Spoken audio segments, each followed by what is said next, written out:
All the talk of the 2023 AFL draft has been about the superstar from Tongala, Harley Reid. Harley Reid, he's clearly the best player in this draft. The hype around him is real, it's justified. We know he's going to be a star. He is the marquee guy. He's the next Justin Martin. Harley's generational. He looks like a jet. But there's also an exciting new dawn breaking on the Gold Coast. Triple Premiership coach Damien Hardwick has freshened up and likes the look of the list. 80% of our first premiership side is sitting in this room right now. The fact of the matter is this side and this club are very capable of saluting in the not too distant future. So I've come here. No, not my Lions then.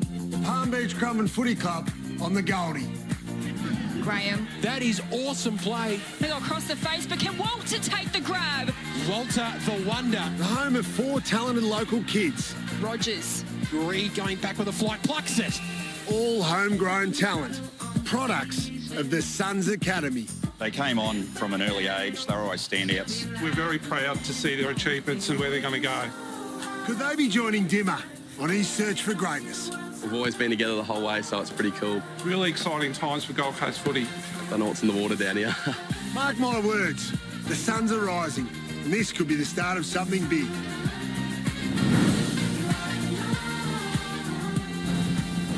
Night 1 of the AFL draft saw Tongala boy Harley Reid taken at pick number 1 by the West Coast Eagles. He is a powerful midfielder forward in the mould of Dusty and was given the famous Eagles number 9. The Gold Coast Suns scorched the draft pool, taking our 4 Academy stars and delivering Damien Hardwick an early Christmas present. 29 players were taken on a marathon opening round. Tonight we pick things up with selection number 30. The West Coast Eagles have that, and there is still plenty of talent left on the board.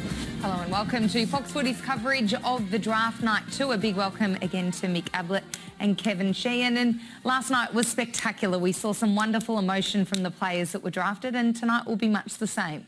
Yeah, you're right, Sarah. It was a marathon, wasn't it? But I thought it was the best round 1 opening night I've ever seen. I thought it was absolutely remarkable. We had academy selections, we had bidding, we had father-sons, we had trades. It gave us the absolute works and provided a really entertaining and exciting night. I love the fact that it's life-changing for so many boys, for 29 in fact, and super exciting, celebrated so brilliantly with their friends, and the good news is plenty more of that to come tonight. Plenty more indeed. Let's have a look at the round 1 selections. Kicked off with Harley Reid going at 1. No surprises there. In fact, the top 10 was reasonably as predicted. Daniel Curtin at number 8 to the Adelaide Crows was the big talking point. Yeah, I mentioned last night, I know it's strange to say somebody's a steal at pick 8, but I feel this young fella, and I'm going to start calling him the Beast. He is an absolute specimen, Daniel Curtin, and to get down to pick 8, I just thought the Adelaide Crows saw their moment, they made the trade, and they got their man, and he's a very, very talented young man at 197 centimetres and 95 kilos. He's got leadership in spades, played a bit of footy on Jeb Bolter's shifter, so hopefully down the track we get to see those two boys reacquaint themselves in some AFL battles. And I love the hand that North Melbourne grabbed. Well, they had the 5 choices, but they got the positional groups pretty right, I think. The classy players there at the start, McKercher and Dersma, they're ready to play straight away. And then something for the future, the young ruckman in Goad, the key defender in Dawson, and of course another classy player, that was Hardiman with their 5th choice. So a great balance there across all parts of the ground. The Kangas really busy, and they need to be if they're going to move up the ladder. Well, as always, the highlights were the emotion and the reaction from the players and also their friends and family. Some wild scenes at the room. So shifted, the players were invited along with 20 of their family and friends to Marvel Stadium. There was a big Murray Bushrangers contingent. It was lucky that Phoenix Gothard was there as Connor O'Sullivan's best mate because he got called out and no one was expecting it. We seen the list of Connor's invitees early in the week, and we looked and seen Gothard there. We made him aware that he may not go on the first night. Be ready for that. We didn't know Oscar Ryan was there, another bushy. We'd missed that point, and so he become the biggest surprise of the whole lot, taken late on the first night. So that's the unpredictable nature of what might occur, and the fact that clubs do keep it very close to their chest as to what might, who they might choose on the night. Wardrobe changes as well, Mick. Had to get the T-shirt on. Yes, incredible. We had that, and we saw Connor O'Sullivan, fresh air Joel Selwood. He'd been given the number 14 by the the all-inspiring skipper and... What about this knock on the door at 10 o'clock at night? Unbelievable. John Longwhite, what a great touch by the Swans to get round. I think Brett Kirk might have been with him as they come around, knocked on the door, and young Will Green, a boy in the northern suburbs of Melbourne, is going to head up to Sydney. And what a welcome it is from the Sydney coach to get there and see him quite late at night and welcome him to the football club. Not just Will, but the entire family. Got a few selfies along the way. It's good stuff. Yeah, it is, and nice to see Horse there. Mum got the handshake, but then she got the hug, which I thought was very appropriate and well done by Horse. Let's have a look at who is remaining tonight, the top-ranked players that are still in the draft pool. And Shifter, there are some big names and some well-credentialed players on this list. It's a great list. Gee, some of these could have gone the first night, and we'll see how it plays out. There's certainly a few Next Generation Academy boys here, so if they're taken or called out in the next dozen or so picks, the club cannot match it. We'll go through that in detail. If they get past 40, well, of course, the club can match the bid. So that's a little sideshow that we'll keep a close eye on. We certainly will. Keeping a close eye on everything at Marvel Stadium is our reporter, Ben Waterworth. Benny, the West Coast Eagles have the first pick tonight, pick number 30. Who are they going to take? Hello, Sarah. There's a lot of players linked to the West Coast Eagles at the moment in that first pick, and in particular, a couple of talls. Mitch Edwards, the local boy, the 206-centimetre ruck from Peel Thunder, and Archer Reid is the one who's gaining a little bit of momentum for the West Coast Eagles first pick. He's a 203-centimetre forward ruck from the Gippsland Power. Other players in contention for the West Coast first pick include Ari Schoelmaker from Launceston, as well as Archie Roberts from the Sandringham Dragons, and maybe keep an eye on Zane Zakastelski from Claremont as well. But Edwards and Reid are the tips at the moment. What are the other whispers going around about who might be taken early tonight? Well, if Archer Reid isn't taken by the West Coast Eagles with the first pick there, Jonesy, Brisbane, I think, will strongly consider Archer Reid at their second pick. The Lions traded up last night to get their hands on the Gold Coast first pick of the second round, so Archer Reid certainly in the mix there. Lumon Lual is another player to keep an eye on. He has a lot of love from clubs at the top end of the second round of the draft as well. So keep an eye on a lot of players that we just saw in our Fox Power rankings just then. I assume you'll see a lot of those names go pretty early in this second round of the draft. Looking forward to it. Thank you very much to Benny Waterworth. Well, imagine the thrill of being drafted to the reigning premiers. That was the case last night for Harry DiMatteo, who we saw don the famous black and white stripes almost instantly. And then his new coach, Craig McRae, called him up on FaceTime, and it appears the two are already great mates. Hey Harry, how are you, buddy? Yeah, congratulations, mate. Thanks, mate. Appreciate it so much. You're just at home outside now, are you?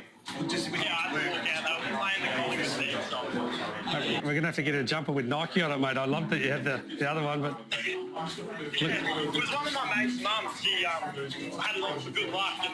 Yeah. Fuck it up, pulled out my name. Pretty sure you're going to be number 13. Am I? Yeah. Is that right? Yeah, 13, mate. Congratulations. Hey? Thank you so much. Yeah, well, mate, we're wrapped to have you here. So I don't know if we can get to the club tomorrow or whatever it looks like, but we'd love to see you face to face, mate, and yeah, of course. Put our arms around you and welcome to the Pies. I appreciate it so much. Thanks for the opportunity. Yeah, mate, I'm not going to hold you up, mate. I just wanted to say congratulations and make sure you spend plenty of time with the family now, mate. Plenty of hugs and, mate, enjoy yourself. I look forward to catching up with you soon, mate. And, oh, perfect. Thanks, mate. Appreciate it. Me too. Yeah, can't wait to meet you. Speak to you soon. Yeah. Enjoy the night, mate. Bye.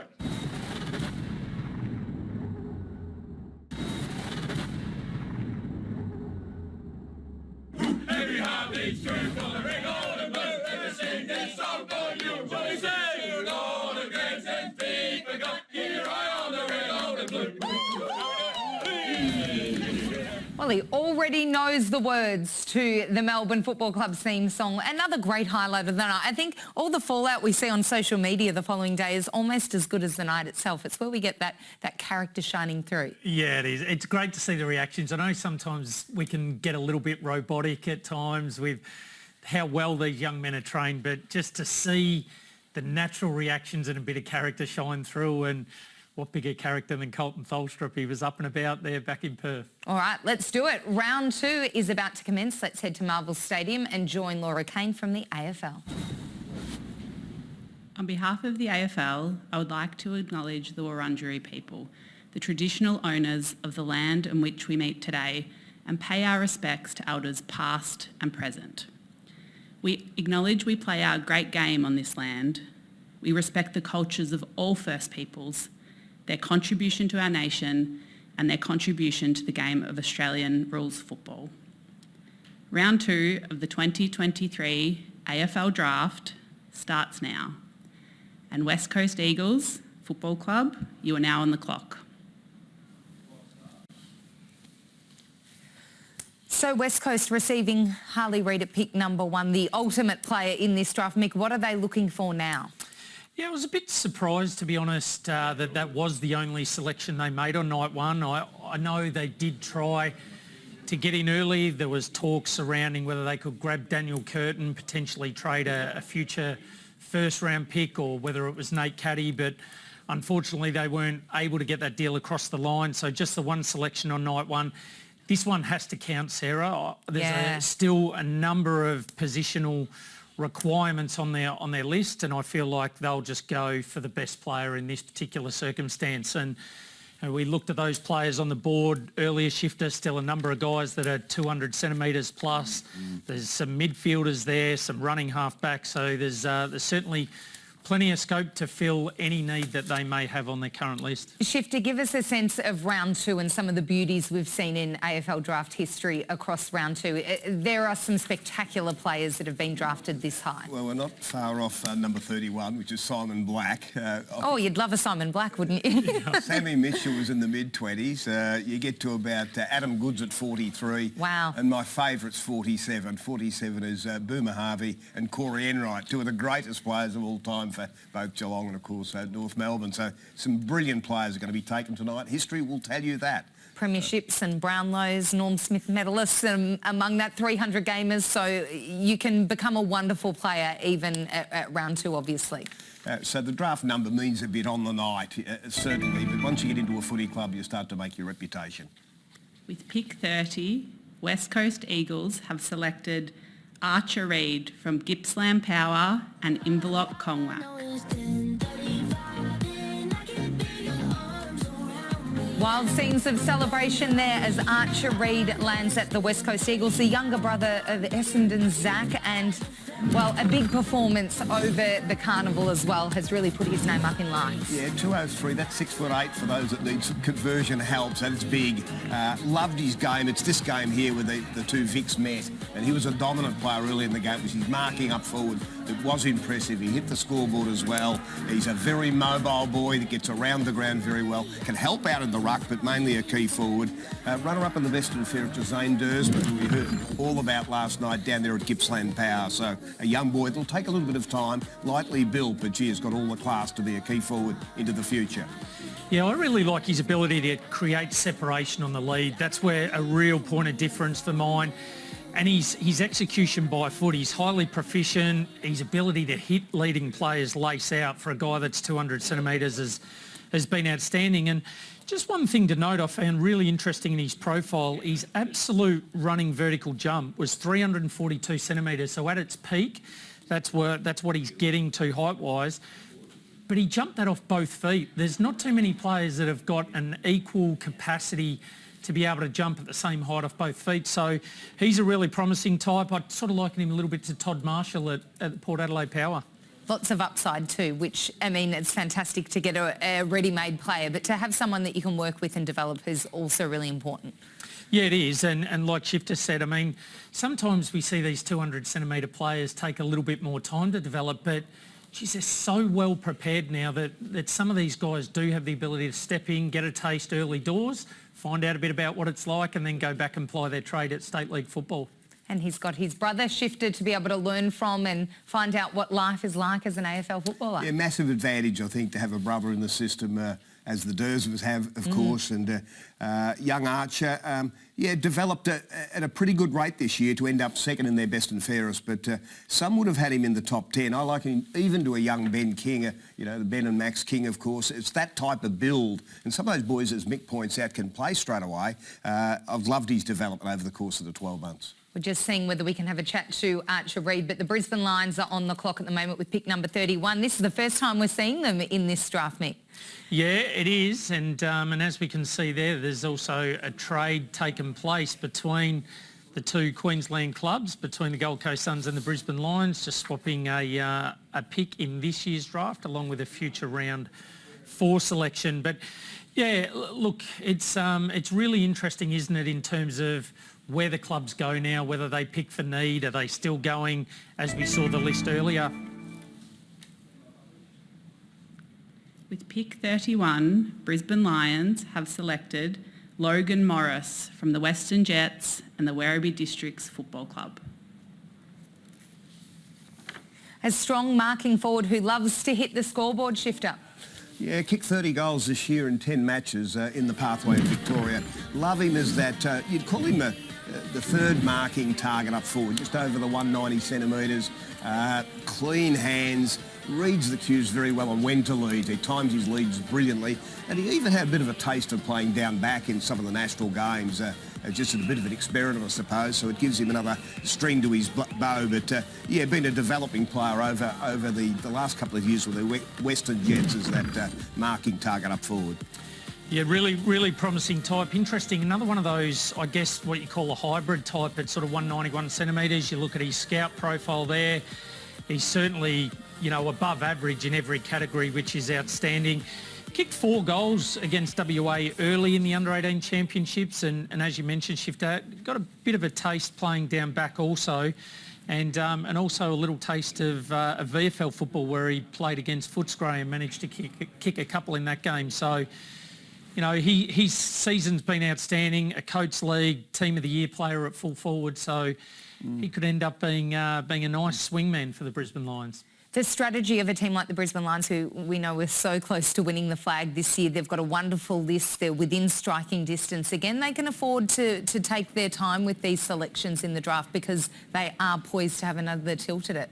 Yeah, definitely. We saw Collingwood last night, didn't we? And a club that's, you know, got the ability to start to pick for need and maybe a little bit earlier than what some other clubs do, and just plug a couple of gaps that they potentially may see on their list. And we see Dom Ambrosio in the room there and Steve Knoll. Daniel Rich as well, a former star for the Brisbane Lions and a former top draft pick as well. Yeah, Grant Birchall in the background. Yep. So they've got some great football minds in that room, and they've been able to assemble a list that looks like it's going to be a very successful, sustainable list for many years to come. And with no involvement in the draft last night, they were able to sit back and watch it all unfold, watch their draft board take shape and be able to take the player they wanted today. So that could be why Dom Ambrosio looks very fresh, Sarah, coming off a nice, easy night one. Leon Harris in the room too. I mean, Leon's been just an outstanding contributor to talent and to, you know, a lot of young men's careers over a very, very long time. Shifter, I know you've worked with Leon for a long time now, and the profound impact that people like him have on young men is something that shouldn't be understated. Yeah, very talented. Overseeing their academy now, even from down here in Victoria, a vital part of their recruiting, has always been a great judge. So we can see there the remaining players according to our Fox Lab rank. We've got 22, 23, 24. So some real talent and some highly regarded... I mean, these are players that racked up the credentials across their under-18 football. So there's some real talent there for the taking. Yeah, and a number of defenders still on the board. I think Ollie Murphy's probably the surprise at the moment. He's one similar to an Archer Reid that got beautiful height, beautiful athleticism, so we see him still on the board. Young Schoenmaker, another Tasmanian who we'd expect to get an opportunity tonight. So still plenty of talent there and still plenty of opportunities for clubs to trade in and get access to the top end. Shifter, we didn't have it last night, but can teams have an extension of the time? We can see 1:30 left on the clock there. Can they ask for more time when making these picks? You can ask for a little bit of an extension, whether Geelong will or not. We'll wait and see. Stephen Wells, the master of it all. Andrew Mackey now joins him as the list manager. Again, they've assembled a great group of people who will make these decisions on how you allocate this particular choice. They might need another moment or two to make their mind up. They have made their mind up? Yep. With pick 32, Geelong have selected Mitchell Edwards from Peel Thunder and the South Mandurah Football and Netball Club. a brilliant young ruckman with a mean competitive streak. I love this quote from him. I just hate losing the ruck taps. I remember every single one I lose. The coach is going to love that. He will, and he's a Tim English clone. If you can just picture someone that's absolutely tall. He's 206 centimetres. Now, he's your next generation academy player, Indigenous boy, to Fremantle. They can't match the pick. If he had been at 41, they could have matched the pick, and so Geelong have got in on it. I love one of the marks he took at the National Championships this year. I actually spoke to him after the game and said that's what we want to see more of. He come from the side with extreme reach and spring. He took this fantastic contested mark up forward. He's already very good at his ruck craft as well. A boy from Peel Thunder in WA. And grew up in Mandurah, I understand loves fishing, boating and all sports. So he's going to have some friends in Paddy Dangerfield and Jeremy Cameron at the Cattery to take him out on a fishing boat. Yeah, he certainly. There's plenty to do down Mandurah Way, and the Peel Thunder, very successful club, got a great program, and guys like Mick Glassborough and Paul Leakius, the CEO down there, just give so much opportunity to kids from the southwest region. And Mitch is one of those. We saw on that scout profile his hit-outs to advantage were elite, and Shifter mentioned at 206 centimetres. I'm sure he's getting his hand to the footy first on plenty of occasions. Had the 5 reserves games at Peel, so he's been opened up to mature age and senior football also. Let's meet Mitch now. He's been kind enough to join us via Zoom. Hey Mitch, congratulations. What an incredible night for you. Can you hear us? I've got this Fox interview. Sorry, you're on the phone. Right now. Sorry, what was that? Oh, good, Mitch. You're multitasking. You can do it all. Congratulations. I just want to get your pure emotion. How are you feeling at the moment after being drafted to the Cats? Over the moon. It's the team I support, so it's really a dream come true. And you've got a few fishing buddies. I understand you love getting out on the boat. You love fishing. Jeremy Cameron and Patrick Dangerfield are the gurus. Looking forward to spending a bit of time with those legends. Yeah, no, that'd be unreal. It's be an unreal experience, so. Well done, Mitch. Kevin Sheehan here. Have you been to Geelong, mate? You're heading there fairly shortly, but have you ever been there? A couple of times, yeah. Not for long, but yeah. Congratulations, Mitch. Fantastic result for you, mate, and a great effort. If that was Chris Scott on the phone next time, just tell him just to hold up until you've finished with the Fox Footy crew. But, mate, you spent a bit of time around Fremantle. Who had the biggest influence on you from a Fremantle Football Club perspective in terms of the tools that you were working with? There was a few people around there, in particular like the Ruckman and Sean Darcy and Luke Jackson. When I was down there, they taught me heaps and it was unreal. Mitch, who were you on the phone to just then? The recruiter from Geelong.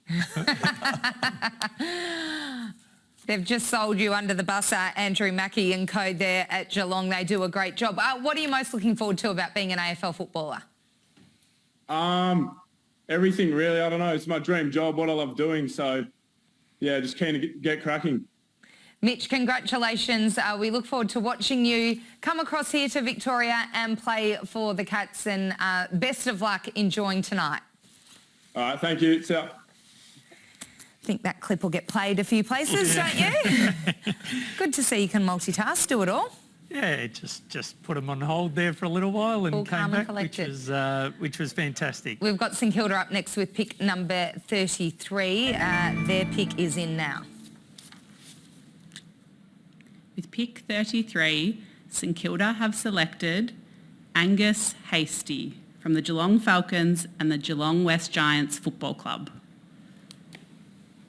Shifter, a versatile defender who loves to take the game on and really run. Oh, you make that point about taking the game on. Right at the end of the year, playing in a final up at Bendigo, I loved the way he took the game on at one point. And if you weren't convinced on what you'd seen over the course of the year, after the way he took 4 bounces through the midfield and dodged them, weaved and then hit a target up forward, it was very much AFL-like. So he's done that all year. He's the best player down there at the Falcons, the best prospect. He'd shown that playing for Vic Country as well. Certainly the boys down at Geelong really regard him as an outstanding prospect. He's 190 centimetres, so when you're that tall, then at the Combine, he showed that elite ability with his agility to step around them, and that's what you see in the way he plays. Yeah, the first time I saw him play, he reminded me of a Mason Redmond type in just his ability to, he's got that real attack first mentality.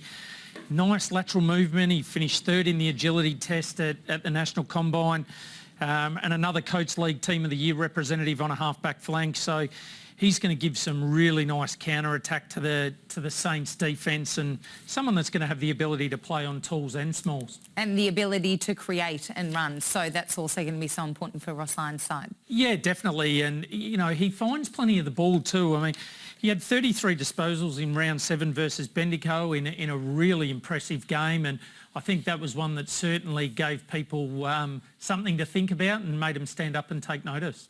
So we've got Carlton up next at pick number 34. Just the one pick last night with Ashton Moir. So they get a chance to jump back in tonight and pick up some more talent. Shifter, what do you think they're going to be searching for on the draft board?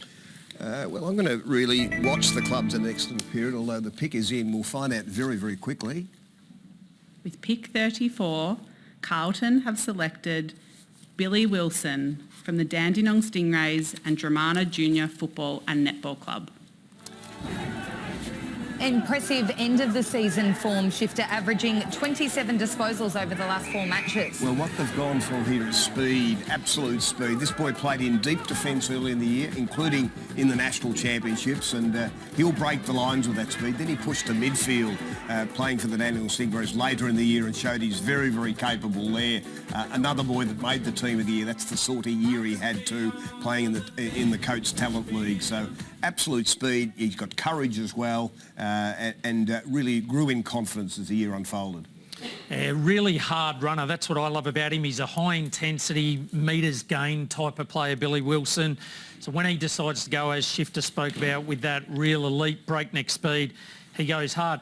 The other thing I really like, he's one of the first players to leave the contest, and in today's football where you've really got to be on your bike and you've got to be able to spread hard, he's just instinctive in that aspect of the game, and I think he can be really dangerous as he leaves the stoppage, particularly pushing forward. And we have him as a draft bolter, so going at 34 after we had him ranked at number 69. So another one of those draft bolters. We've got the Richmond Football Club coming in with pick 35. This is their entry into the draft, Shifter. We didn't see them in round 1, and they've got a little bit to do. Their list is in a rejuvenation phase at the moment. Obviously, the retirement of a lot of their superstar players. They're looking to unearth some fresh new talent. Yeah, and have been prepared to look right around Australia with their choices over the years too, to take on academy players from up in Queensland, to look at some of the Sudanese boys. Biggie Nguyen was a boy that they took in recent years. Will they look to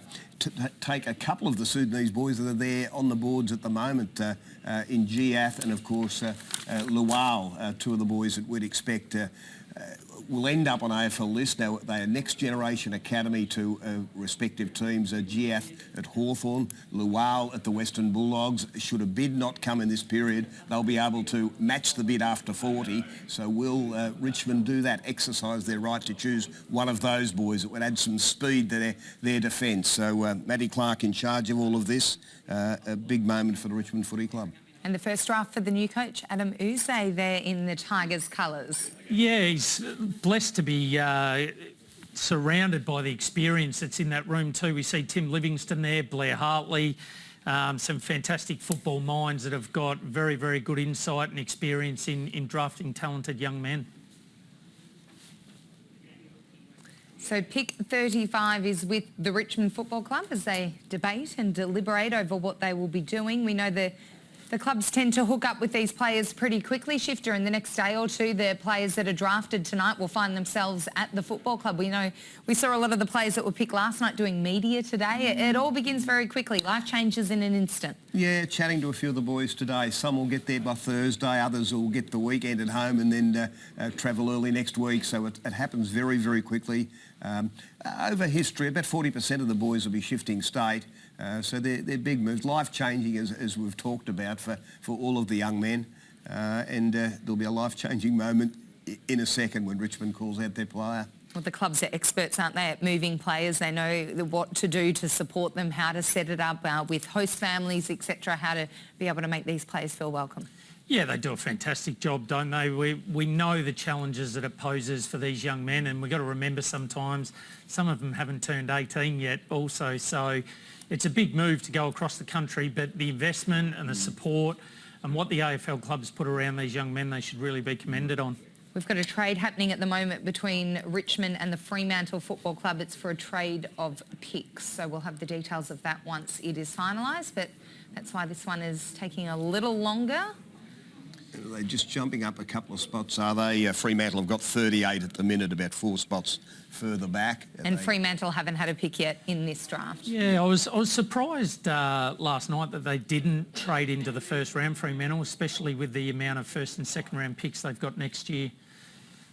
As we can see on the board there, so Richmond trading out pick 35, and as you mentioned, Shifter, Fremantle giving them 38, so they jump up a few spots, and also Fremantle giving up a future third round pick to be able to move up in this draft. So quite simply, that they really fancy someone that's still on the board and felt that maybe Geelong or Collingwood might take them had they waited for a couple more picks. So they really do fancy a player. It's hard to really guess who that player might be. Will it be a taller player? Be a specific positional player, I would think, that's got something distinctive about him. It might be height, tall defence. It could be speed through the midfield.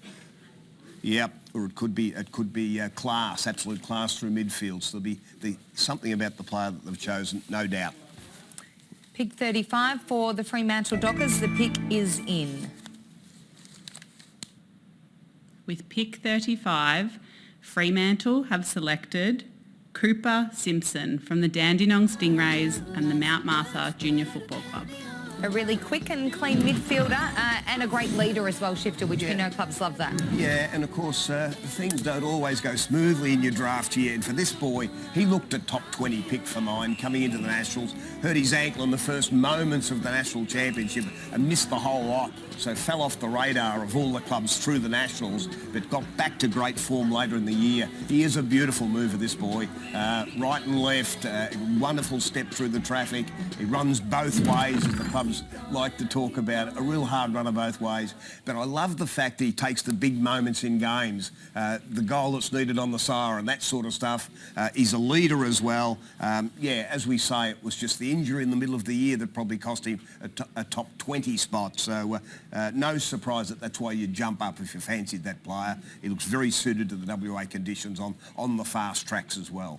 Co-captain of the Stingrays alongside Harry DiMartia as well. So they're getting a great character and a great leader. Yeah, a couple early from the Dandenong Stingrays. So you're talking the territory down on the Mornington Peninsula where Jacob Wiedering, Lockie Whitfield, and now joining Hayden Young, who's also a former Dandenong Stingray from the Mornington Peninsula. So I'm sure he'll slot in just nicely at Fremantle. And as Shifter mentioned, very adept on both sides of the body, this young man, smart user. What I really enjoyed about watching his football was his use forward of centre. He is dangerous by foot. He repeatedly finds targets inside forward 50, and they're the guys that can really set you up and hurt opposition teams. So we're back inside the Cats room there for pick number 36. And just on Cooper Simpson too, Shifter, he reminded me in his movement a little bit of Harry Sheasel as well, just that real class about him and nice composure. And as I mentioned earlier, that ability to hit targets repeatedly. Yeah, and we make no apologies for coming up with some comparisons, because I think the fans out there want to see who these young kids remind us of. And I put out Adam Chera, a classy mover, the Carlton player now that, of course, Freo had. And, yeah, one of those that they find the space through the traffic when it's really congested. All of a sudden it's that little feint and that move that gives them that space, and then it's a clean disposal, hand and foot. So I think he's a great pick-up at that point.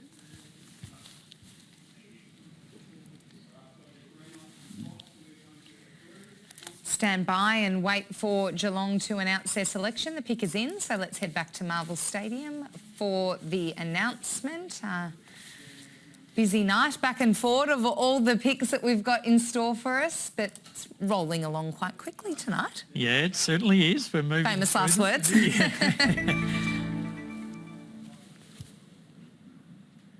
With pick 36, Geelong have selected Sean Manor from Werribee and the Lavington Panthers Football Netball Club. So a VFL player in Werribee. Fantastic. And if anyone was watching the grand final of the VFL this year, this boy put on a clinic. And he's a boy of 26. Good on him. 6 goals, 28 possessions, Norm Goss medalist for best on the ground. Did he show his true talent that day and say, pick me? That was a pick me game if ever I've seen one that I am ready to play. I'm ready to play AFL in game 1 of next year was the look of it. And he'd shown that form all year. So a later developing player, we say that that can be the case, that not everyone is ready at 18 years of age to get onto a list. And good luck to him. He was a boy that played some footy back at underage level 7 or 8 years ago and has been a star of the VFL in recent years. And I think the raps that was given, Michael Barlow talked about him, they all talked about that performance. That was at a losing side, by the way, to the Gold Coast Suns. So that's a great moment for Sean Manor. Yeah, Paul Amy, who's a really sharp mind and a passionate VFL person, he was a huge fan of this young man, and to see him get an opportunity at the Geelong Cats, it's one of those proven methods, isn't it, Shifter, that the really good players play well in big games, and what bigger game to play in than a VFL Grand Final. And as you mentioned, even in a losing side, to be able to win the Norm Goss medal, you just can't go past performances like that. And great to see another mature age player getting an opportunity. I think it's been something where the industry's grown and seen the value in some of these guys coming in and having a real impact over 2, 3, 4, 5 years, rather than consistently just going for the 18, 19-year-olds. The benefits for young players coming into a club like Geelong that have got a long, proud history of success and a very stable club as well, Shifter, it must help. Yeah, and I think back to Tom Stewart that they selected, I reckon, at about 38 Geelong in the draft after a great VFL year as well. With pick 37, Collingwood have selected 2 Giath from the Gippsland Power and the Morwell Junior Football Club. Oh, how fabulous. Beautiful scenes there. Talk to us about this young star, please, Shifter. This is a great story. So Tau Giath is, of course, the brother, CJ, is at Hawthorn, and he's had that wonderful second half of this year. So they're boys from down at Morwell, of course, down in the Gippsland Power region. Just got his opportunity in the second half of the year. There was a game out there at La Trobe Uni, a final game that he had 28 disposals across half back. I was just delighted to be there and seeing that live. I seen the arrival of a boy that day, I thought, that was good enough to get onto a list, and he's got the dash of the Sudanese boys, that speed, the one-touch ability and the ability to hit up the targets. His brother was there watching him that day. He's probably hoping he'd get through to into the 40s where he might have joined him as a teammate at the Hawks, but that's great news for the Giath family. Yeah, he averaged 7 intercept possessions across 10 Coates Leagues games as well. So as we have a look at his scout profile here, you mentioned, Shifter, his ability by foot, his kicking efficiency at 81%. I love his ability to recover. It's that first effort that he gives in the contest and his ability to bounce straight back up and impact repeatedly is what I found really stood out in his game.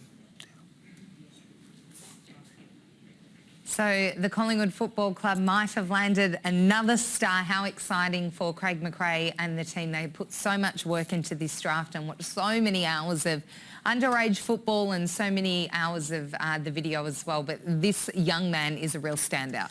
Yeah, he is, and as you see on the screen there, obviously CJ playing at the Hawks up to the 45 games.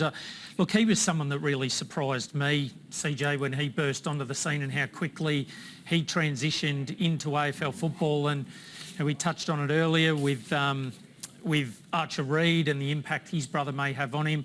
I'm sure this will be another example of that. Absolutely. Well, let's head now to Chew and have a chat to him. How are you feeling? What an incredible moment to be a Collingwood Football Club player. How does it feel to join the reigning premiers?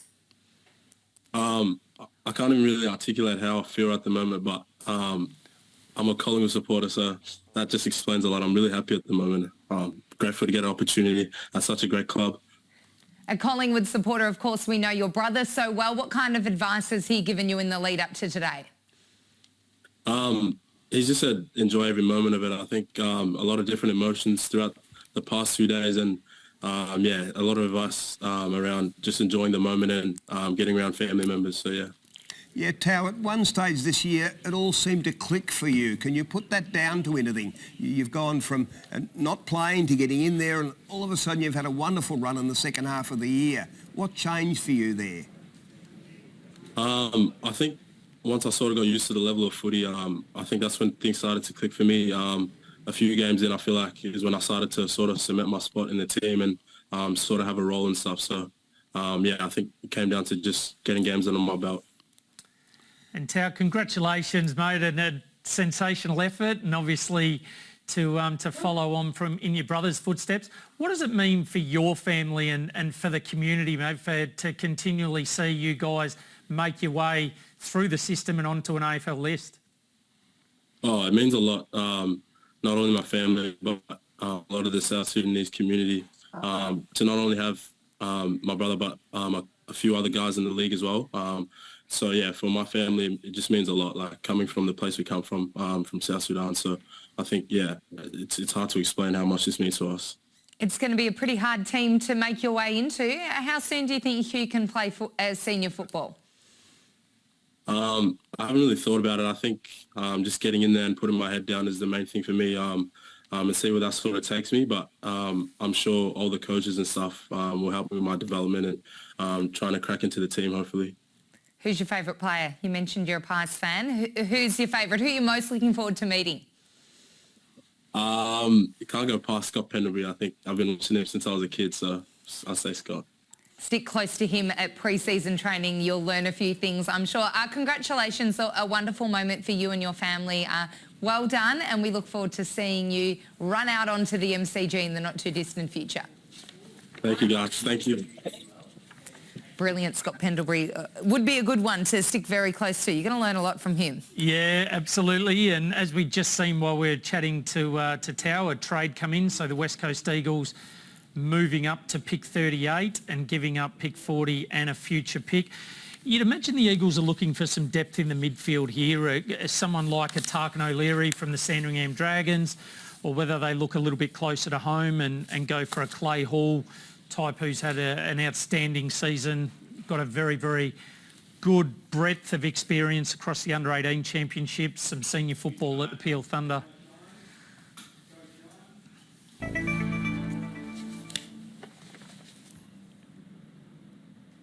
With pick 38, West Coast have selected Clay Hall from the Peel Thunder and the Harvey Brunswick Leschenault Football Club. Well, Mick, you picked at Clay Hall, the local boy and someone with great strength around the contest. Yeah, he's a bull. That's what he is. He is one of the best inside mids in this draft crop, and the talk sort of dropped off a little bit around draft time about Clay Hall, and I found it remarkable because this young man has averaged 27 disposals and 6 clearances at the under-18 champs. He averaged 20 disposals in 9 league appearances for the Peel Thunder. He's an All-Australian, and there was not a knock on him. I couldn't find, Shifter, anything that you could actually pick a hole in.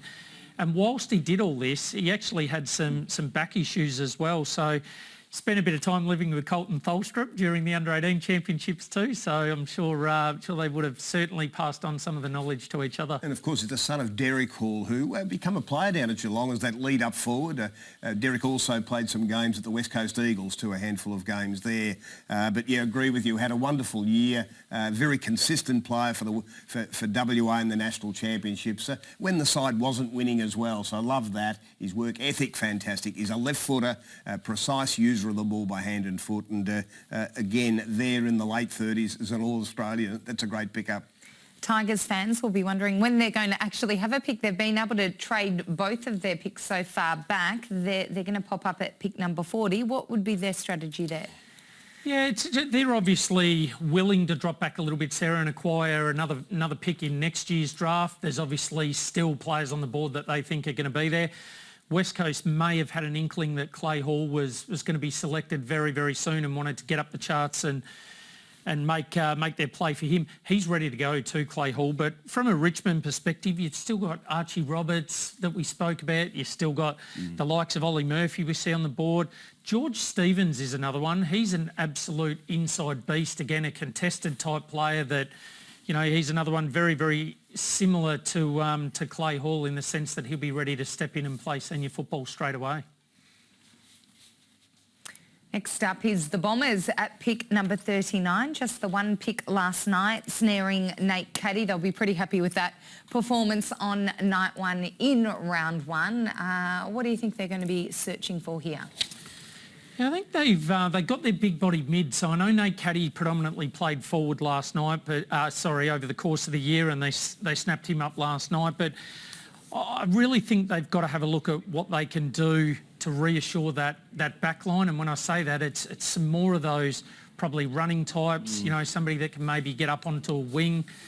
They've got a lot of great users of the ball in Darcy Parish, Zach Merritt, you know, and some smaller types. So I'd say they're probably going to look for a little bit of height around the edges, maybe around the flanks and the wings.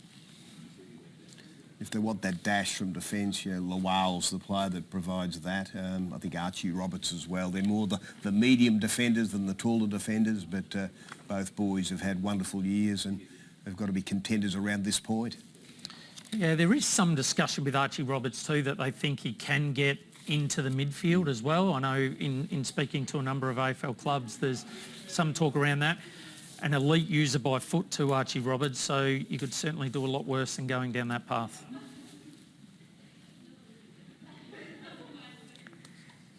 So the Bombers just making us wait to see who they will select with pick number 39.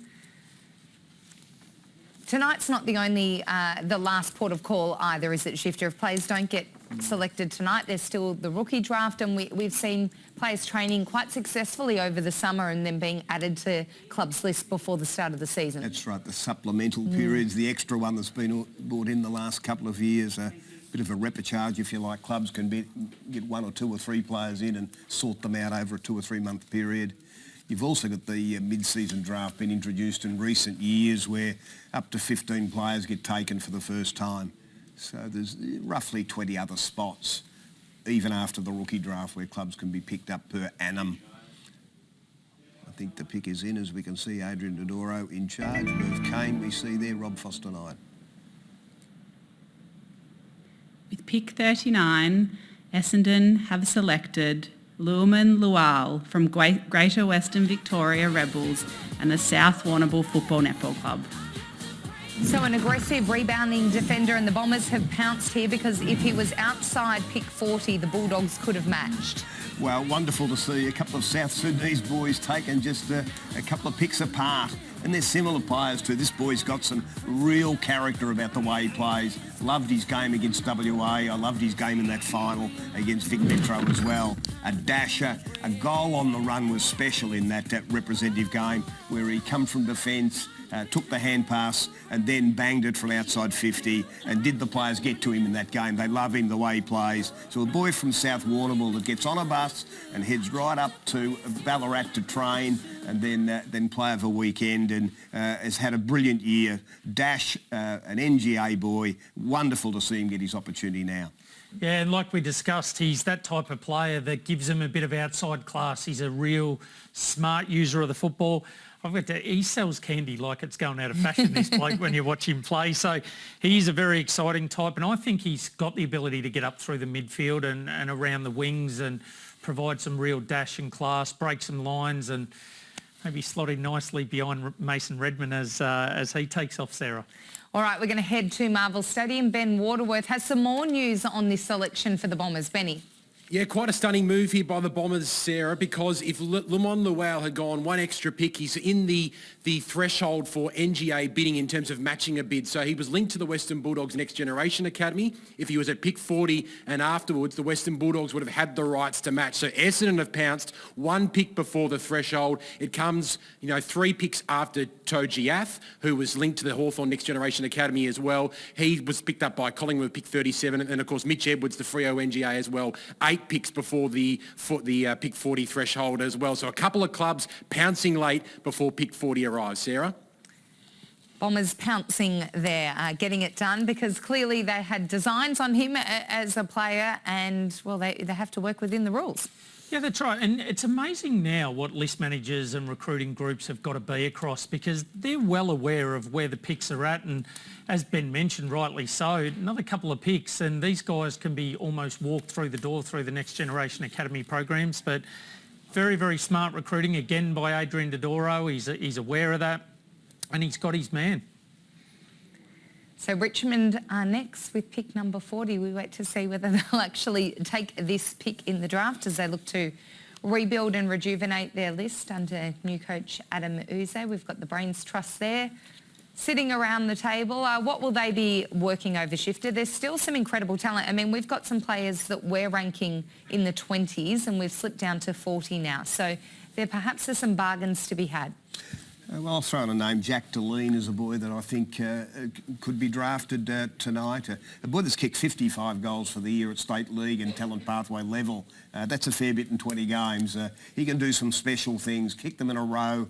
Again, I go back to that futures game for the best 17-year-olds in the country on the MCG Grand Final day last year. Kicked about 3 in 10 minutes at one stage, so he can do it in bursts. Yeah, he's a boy that he's a bit of a jack in the box. He can jump up and take a mark, and as I say, has got that innate ability around the sticks to kick goals. So he's one of the small forwards that would be a chance. A boy from South Adelaide.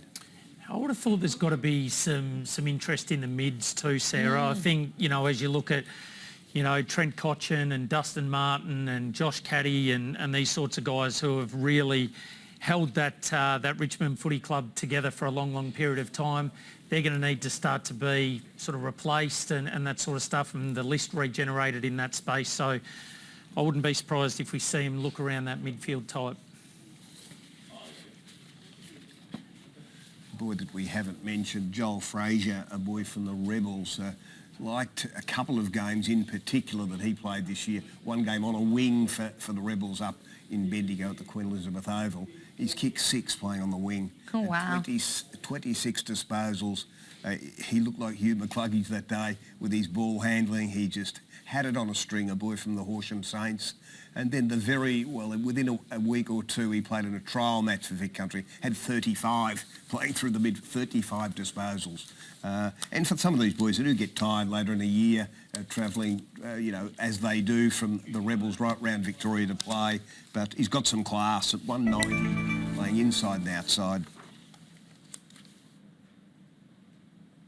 With pick 40, Richmond have selected Kane McAuliffe from the North Adelaide and Central Augusta Football Club.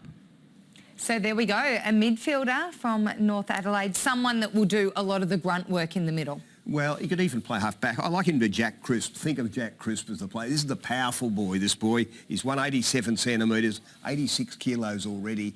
I didn't realise he was so powerful until we tested, 2.93 for 20 metres, up in the elite group. You don't quite see that yet in the way he plays, but they'll extract that out of him at training at an AFL level. A very consistent player for SA at national championship level, and a good player too. He's in the Australian under-18 that played matches early in the year, a couple of games. So a boy from Central Augusta. We do say the players can come from anywhere. He's down at North Adelaide and at 187 and already 86 kilos. He's mature type that really wins contested footy. Yeah, I've got Ruben Jimby written here next to my notes. That's the type of big-bodied mid that he is. He's a hard-running left footer, and when he gets on the move, gee whiz, get out of his way, because he takes everything and anything in his path, and as we see there on the plays like Clayton Oliver. So, you know, Ruben And I think Jimby, the Tigers boys enjoyed that. They pointed at that on their screens. They'd be happy to get a Clayton Oliver type. Yeah, absolutely, and he is. At times he's a prolific ball winner, Kane McAuliffe. So, you know, they have addressed that midfield need as we discussed before the pick came in, and it's exciting. Shifter, you mentioned his power in the sprint. He also ranked 3rd and 5th in the running vertical jump and standing vertical jump, respectively. So this guy's certainly chock full of power. So back to Fremantle for pick number 41. We wait to see what they do. They were a bit late coming into the draft, but need to add to their list? They had an indifferent season this year. Yeah, they did. I thought Justin Longmuir was harshly judged in some aspects. He did a fantastic job in 2022, and yeah, they had an indifferent year in 2023. But look, I think they'll bounce back, and from all reports, the rapport that Justin's got with the players has been outstanding.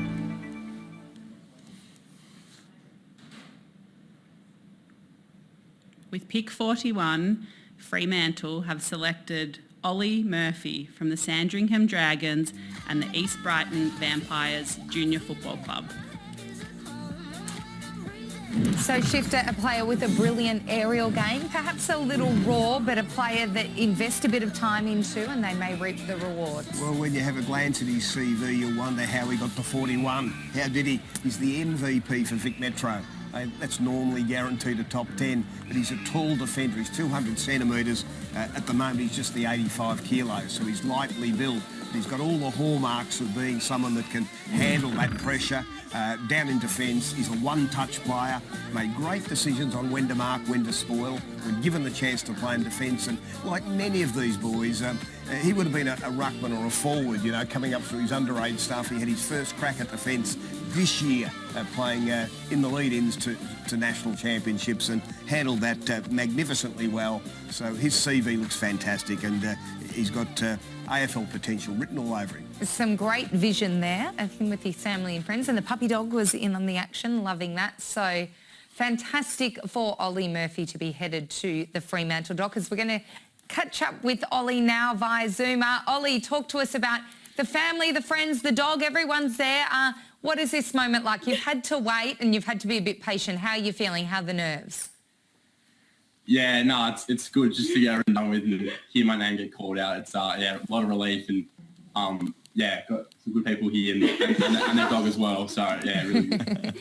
We were expecting you to be picked up last night, so I imagine you would have been quite anxious overnight. How did you sleep knowing that hopefully it was going to happen today? Oh yeah, I slept all right. Had a good feeling that I was a chance for today, so could sleep pretty soundly. But no, it was all good. Congratulations, Ollie. Look, at the end of the day, mate, you're on an AFL list, and whatever number you happen to go at becomes somewhat irrelevant now. It's a great opportunity. Mate, in terms of your football, was there someone that you grew up modelling your game on? I know, as we saw there, you're a mad St Kilda fan. Was there someone that you looked up to? Yeah, well, it's sort of in Saints my whole life. So sort of Nick Rewalt, Dad sort of drilled that into me. But no, it's been like a lot of people that I've sort of matched my game off. So yeah. And Ollie, playing defence, you haven't played a lot of defence maybe until this year. What are the learnings of being down there on the best forward of the opposition? What are your learnings of this year? Yeah, just a lot of resilience. Playing on the best forwards, they're going to kick goals and you can outmark you a lot of times, outbody you. So yeah, sort of just bouncing back when they do get on top of you. But yeah, that's probably been my biggest learning. What about the prospect of moving? How are you feeling about that? Yeah, it's an exciting factor. I'm sure it might have better weather than here in Melbourne. So yeah, it's exciting. That's probably true. Can you cook and clean though? You've got to look after yourself. No. Yeah, sort of. I'm a good cook, so. Hey, Ollie, pack the board shorts, mate. I believe it's going to be 40 degrees there over the next couple of days, mate. So get used to the heat and you'll slip straight in. Plenty of beautiful beaches in WA, mate. Yeah, thank you. Cheers, Ollie. Thank you so much. Looking forward to watching you in action as an AFL player. Thank you. Cheers. 40 degrees, wow. Yeah, it's something to look forward to when I land Pre-season back training. there, Sarah. But look, he's got the ability, Ollie Murphy. I was a little bit surprised, Shifter, to see him drift like that, because he has got the potential to be one of the absolute elite intercept defenders, in my opinion.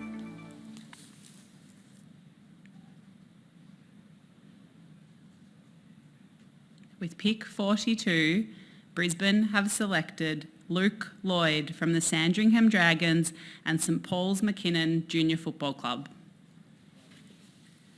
So, Shifter, we've got a medium-sized forward here that likes to get high up, a very good judge of the football. Yeah, which is the key, isn't it? Yeah, so reads the cues very well. So he's 193 centimetres. A very gifted, talented young player that, again, emerged when the national championships are on.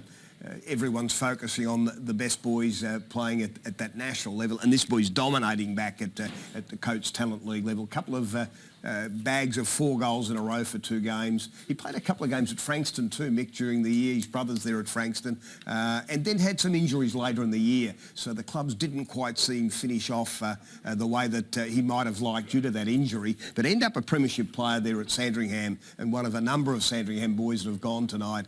Ollie Murphy there at Sandringham. So fantastic for this boy from De La Salle and the Sandringham Dragons. Yeah, I just had a note there. He reminded me a little bit of Justin McInerney from the Swans in the way he played. He's a really smart mover. He's strong, he's powerful, and his ability to stand under the ball. He's not scared to stand under it, cop the wax, and whether it comes out with him with the footy in his hands or not, he's going to give you a real presence in the contest.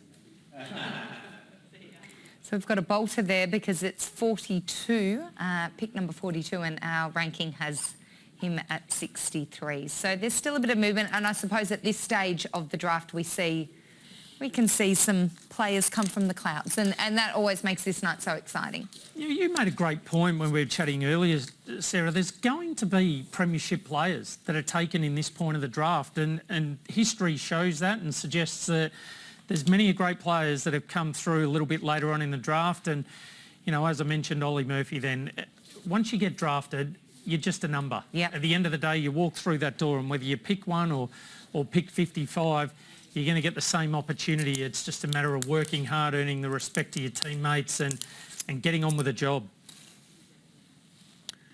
And 43 is the Adam Goods pick, eh? Way back then. So it just shows you... Adam Goods had played for the Rebels, that's the Greater Western Victoria Rebels as they're called now, in a grand final, had kicked 6 goals. As a 17-year-old, you're only able to take one 17-year-old in those days, and the Swans held out because most clubs had taken theirs early, played their cards right and chose one of the great players of all time at choice 43.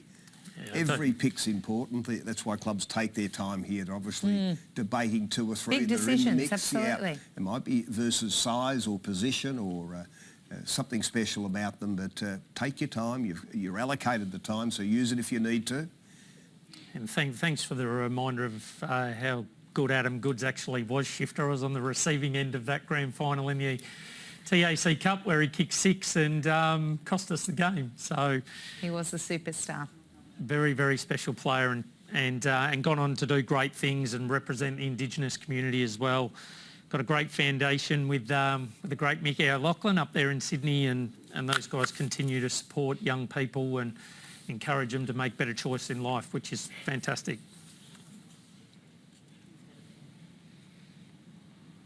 We're getting into the deep part of the draft. Shifter, would have the clubs all have spoken to the players that they're drafting, or is there a chance that they're drafting someone that they haven't had communication and interviews with? Look, they would have interviewed them through the course of the year. When we get to combine time, they're talking to almost, 3/4 of the players that are there through 20-minute interviews, but they mightn't have been back in contact in the last, call it 2 or 3 weeks, because wouldn't be sure whether the player would still be on the board when it's their call. But they will have spoken to them at some point, done their homework on them. Matt Clark is the man overseeing this particular debate. We get to the last minute, they won't be far off making their call. And the Sandringham Dragons, Shifter, we see a couple of teammates going back-to-back there, and obviously in the draft, and Mark Wheeler, who spent some time at the Dandenong Stingrays as well, wife Kylie, obviously the president at the Western Bulldogs, so Mark's another guy that's had a significant impact across a couple of different Coates League clubs and continues to provide young men with opportunities to realise their dreams. With pick 43, Richmond have selected Liam Fawcett from the Central Districts and the Piraka Junior Football Club. So Liam kicked 32 goals at SANFL under 18s level, averaging 7 marks. What sort of player are they going to get, Shifter? Well, a key forward. They've gone for the revolt type replacement in that. He is a boy of 197 centimetres. His weapon's that marking up forward. An impressive mover, impressive shape athlete as well. Look, he didn't dominate. SA weren't a dominant force in the national championship. He had a bit of a taste of that, but was dominant back at under 18 level. So he's still emerging. He'll take a couple of years, I would think, but some of those performances were very good. He tested quite soundly as well. So a nice athlete, wonderful size. His trick is that he's kicking for goals very, very good, as well as his marking. He had 27 disposals, 14 marks, and he had 7 shots on goal against South Adelaide in a game there at Sandford Colts level. And so that just goes to show he is someone that can get up the ground, he can find plenty of the ball. But I found the way he works back towards goal and how hard he goes forward was what was ultra impressive in my opinion. And you know, you think a little bit of like a Tom McDonald type mover. That's what I saw when I was looking at him. But you know, he's going to provide some highlights. They brought in Jacob Kazitsky, as we saw, from Hawthorn, so starting to look towards a couple of new, young, fresh talents, bringing them in alongside Tom Lynch in what should hopefully be a pretty impressive forward line in years to come. We've got the Giants on the clock with pick number 44. This is the final pick of round 2, so they are working out what to do with that. Where do we think they're going to go with this pick? Well, they pulled the surprise packet of night one, didn't they, with Phoenix Gothard, and then were still able to get their man in James Leake too. So, look, again, they're a really emerging list, aren't they, GWS, and not too many holes in it as such. So, look, I tend to think that there'll be a player taken at either end of the ground. I would have thought, you know, a little bit of height. I know they've still got the Himmelbergs and Jesse Hogans and Jake Riccardi there. With pick 44, the GWS Giants have selected Joseph Fonte from Claremont and East Fremantle Junior Football Club. Likes to take the game on, Shifter. Yeah, and look, I love the flexibility of rules for national championship. He's a boy that turns 19 in December, in fact on the 24th of December, so almost 18 all year. So as an overager given permission to join WA's under-18 team, playing across half-back, and immediately showed he had some AFL attributes. Beautiful mover, intercept marker, and held his own at least. Didn't dominate, but gee, I'll tell you where he dominated. He then went to testing and was super. It was just outstanding, in fact. His speed, 2.88. That's in the elite 1%. So he had brilliant athleticism. His agility was sub 8 seconds as well, 7.97. So what you're looking at is an outstanding, late developing boy that looks to have the athletic ability to match it at the AFL level. Plenty of development still in him, and just starting to realise he can play footy. You know, his first taste of the national pathway, playing for WA, and impressed. So, yeah, great late choice. Yeah, it takes ground effectively and quickly, and Shifter mentioned his speed over 20. That 0 to 5 metres is his real power, so 1 second flat, he gets out of the blocks very, very quickly. The lateral movement's impressive too. Once he steps through, he uses that power and he is gone. So he is shoulders out, looking forward and looking to hit targets that are coming up from inside forward 50. It looks like the Giants have got a good one. Well, that is the conclusion of round 2. We'll be back after this short break with more of the 2023 AFL National Draft.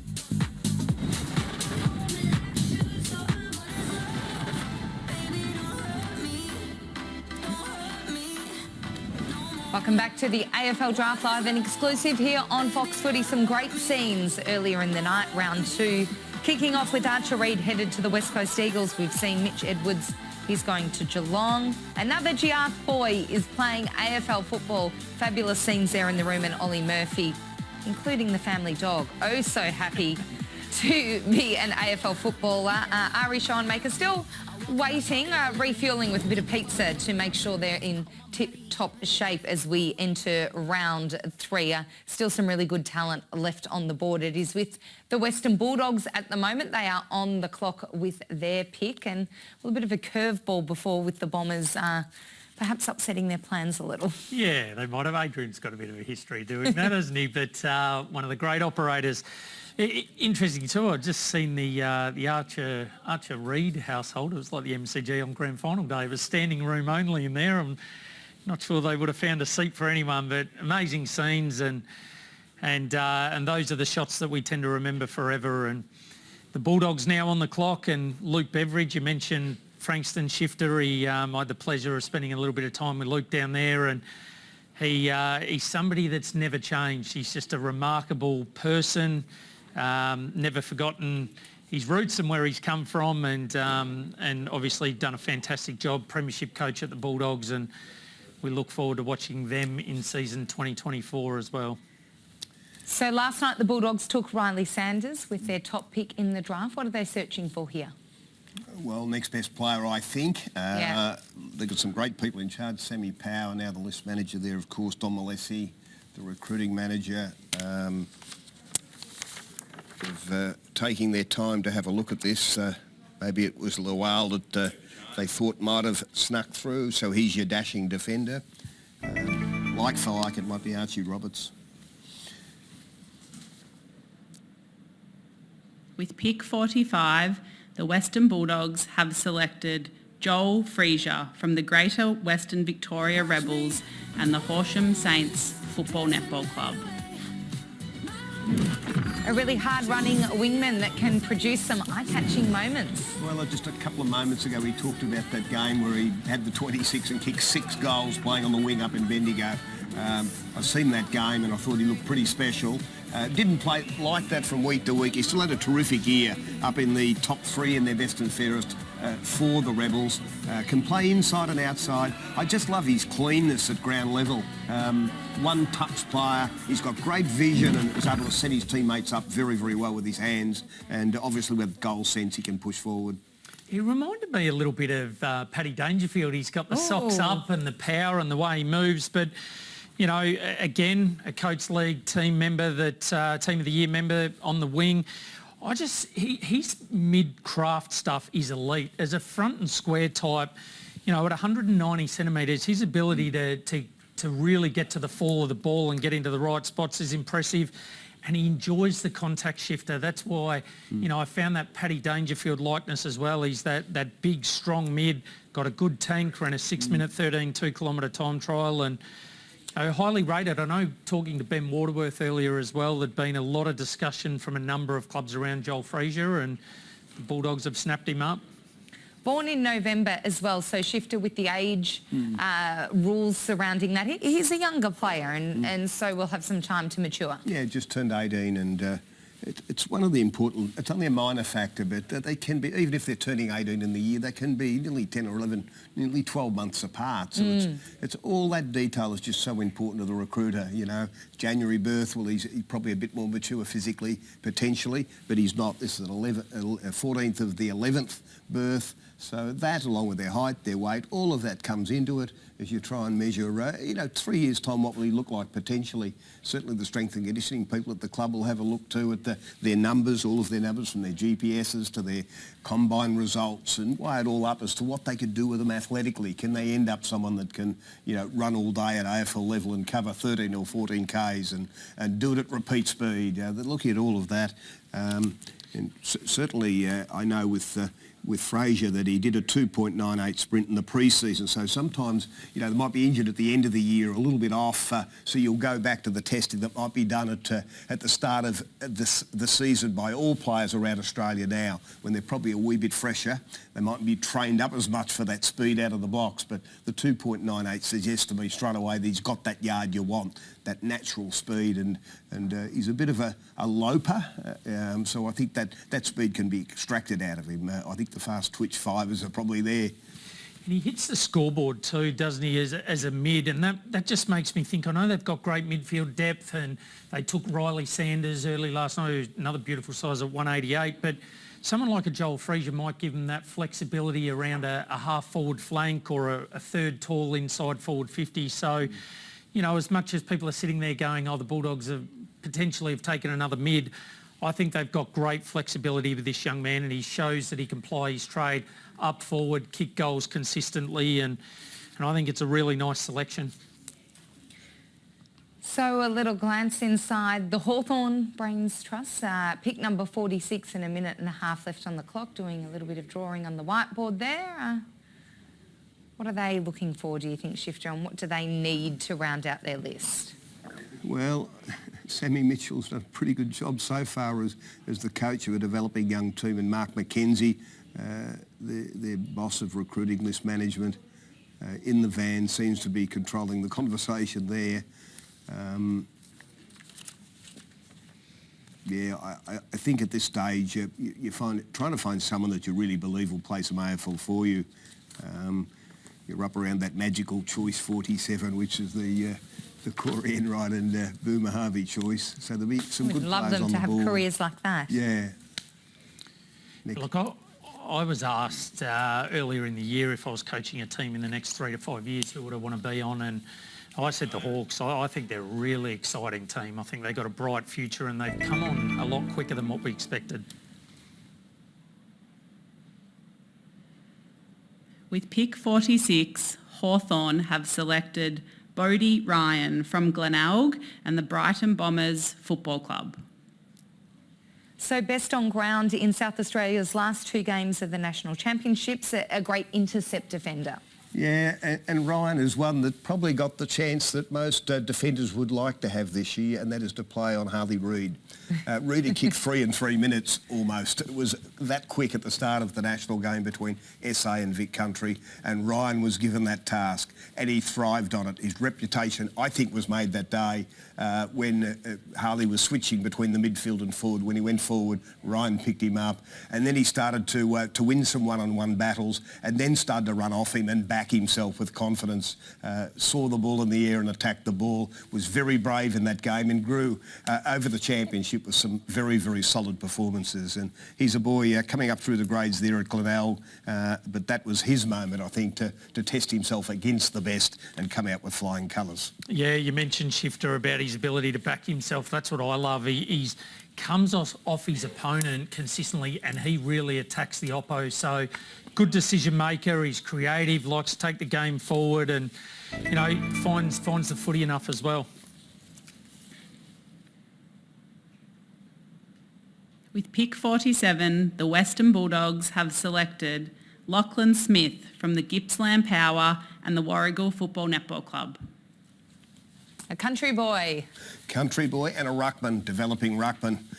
He has got the competitive edge that you want your ruckman to have. Come into the Vic Country side at a point in the championships and straight away won contested ball against the best young ruckman from right round Australia. A left footer, quite a mature, strong body, and it's that work ethic and that competitiveness will ensure that he can push through it at some stage play at senior level in the AFL. His numbers are very impressive. Remember, an 18-year-old ruckman that's getting it on average 17 times, taking 4 marks and having 20 hit-outs. So he's in the play the whole time. His teammates love him the way he gets down to assist them when it hits the deck, competes hard in the air, and he'll take some time, but it was a tower of strength this year. Yeah, it's a great result, isn't it? We see on the screen there that he plays like Rowan Marshall, and you start to wonder, don't you, as the Western Bulldogs, are they starting to look to the future? Does Tim English potentially make a move in the next couple of years and look to head back west? Will he be tempted by offers that come from there? But they are just the land of the Giants. I don't know who's ordering the outfits down there, but they want to put some triple XLs on order, I would have thought. Some tall boys indeed. So Lachlan Smith with pick 47 going to the Western Bulldogs. Pick 48 is North Melbourne coming up next, and they were really busy last night. They were able to, with a whole range of picks, be able to get different types of players to fulfil different needs. Yeah, they were one of the few clubs I thought that could, could afford with their raft of picks to pick for need, particularly as they got a little bit later on. We saw them take the ruckman, we saw them take the running defender in Hardiman, and obviously they got that medium-sized forward in Zane Dersma. So a couple of real top-end picks, but it's going to be interesting, I think, to watch North Melbourne unfold. We know they're young, we know they've got a lot of kids. Does Clarko start to influence moving forward from here, the trade period, Shifter? We know he's a great believer in bringing in talent from other teams, bringing in mature age talent. So I'll be interested to see moving forward where North Melbourne go as a list management group and whether they start to look to go to the mid-season draft and those sorts of things. So if we have a look at their picks so far, midfield, forward, ruck, defender, key defender, so they've covered it all. Yeah, they have, and that's what I say. There's some gaps in their list, and I think with the raft of picks that they've had, they've been in a position to make those selections where they've been able to work around what they're after and be able to slot players in that are going to be able to have an immediate impact. Perhaps a trade going on here. We can see the phones running hot. And I was making a comment there, just about to make a comment on North's McKercher. Well, we know that he's the left footer, inside mid, can play on the wing as well. Will he be pushed back? You know, that's potentially, he could play virtually in any spot, but he's ready to run, ready to play in the way he's dominated football in the last couple of years. And I think Dersman's got that class as well to be able to step right up. I think Hardeman can too. I think 3 of their 5 players are capable of playing in the early part of next year with Young, Goad and Dawson. Will take some time as they're taller players. They'll be the developing players. But as I said at the start, I reckon that's a great pick-up. Those 5, the hand of 5 so far that North have got, will they complement it or trade it away? A big welcome to Port Adelaide, who entered the draft at this late stage, pick number 48. They just did a trade of picks then, so they really haven't played a part in the draft so far. They haven't been able to...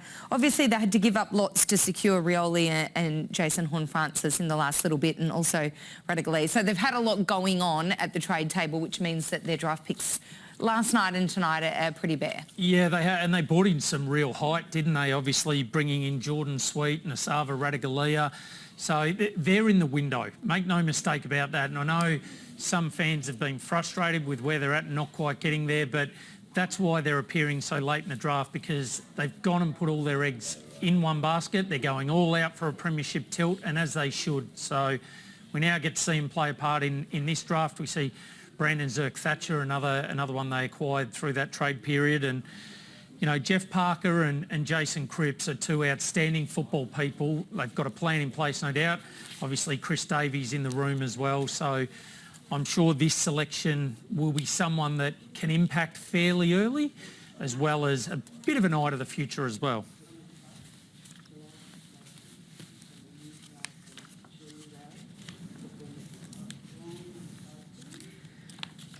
So standing by to see what Port Adelaide do with pick 48, their first pick in this national draft. And as you mentioned, Mick, they are within striking distance. The time is now. So whatever they do, you would think is with an eye to their immediate future. Yeah, I think it has to be, and I think they're a club that can get to the big dance and certainly can have an impact. Anthony Parkin sitting there as well. Obviously another guy that came through the Eastern Rangers shifter and had a big impact on some young men, moves on. So he'll know these guys inside out, Sarah, so whichever direction they take, it will be someone that can impact. With pick 48, Port Adelaide have selected Thomas Anastasopoulos from the Geelong Falcons and the Newtown and Chilwell Junior Football Netball Club. He's a live wire and he's got a lot of swagger, 21 goals at Coates level and finishes off his work really nicely. And Stanopoulos, it'll test the commentators out, but it tested us out during the year when he played for Vic Country, that's for sure. Very lively small forward. A remarkably accurate 21 goals, 2, mind you. Yeah, so he's got that radar, and that's innate when you're that good around the sticks. And very, very lively. He's learning that pressure forward role. Been briefed on it very, very well by players this year. So the tackling pressure that you bring is part of the kit bag these days for the small forwards. Yeah, kicked 5 against Oakley early in the year that put him on the radar. And once you play games like that early in the season, you make it into the representative footy, which he did, and had some great moments to it playing for Vic Country. He's a boy from Newtown, Chilwell, right in the heart of Geelong, Geelong Falcons, of course, and yeah, has had a very, very promising breakout year. He's got a good tank too. He ran a 6-minute, 11-second 2K time trial, and he can get up the ground. So the Willie Rioli types we know play a little bit closer to home and tend to stay inside 450. This young fella can actually get up and about and find the footy too. As you mentioned, Shifter, in that game, he kicked 5 straight against Oakley. He also had 18 disposals, so he knows how to go and find it.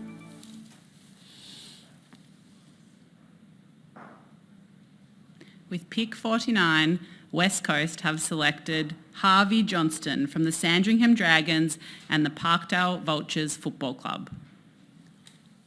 So we've got an inside midfielder with really nice vision and clean hands. Clubs love that. Yeah, and another premiership player with the Sandringham Dragons in the Coates Talent League. So lots of those boys have been taken. And this boy, look, at the 29 disposals playing in the midfield for Vic Metro was a standout performance against WA.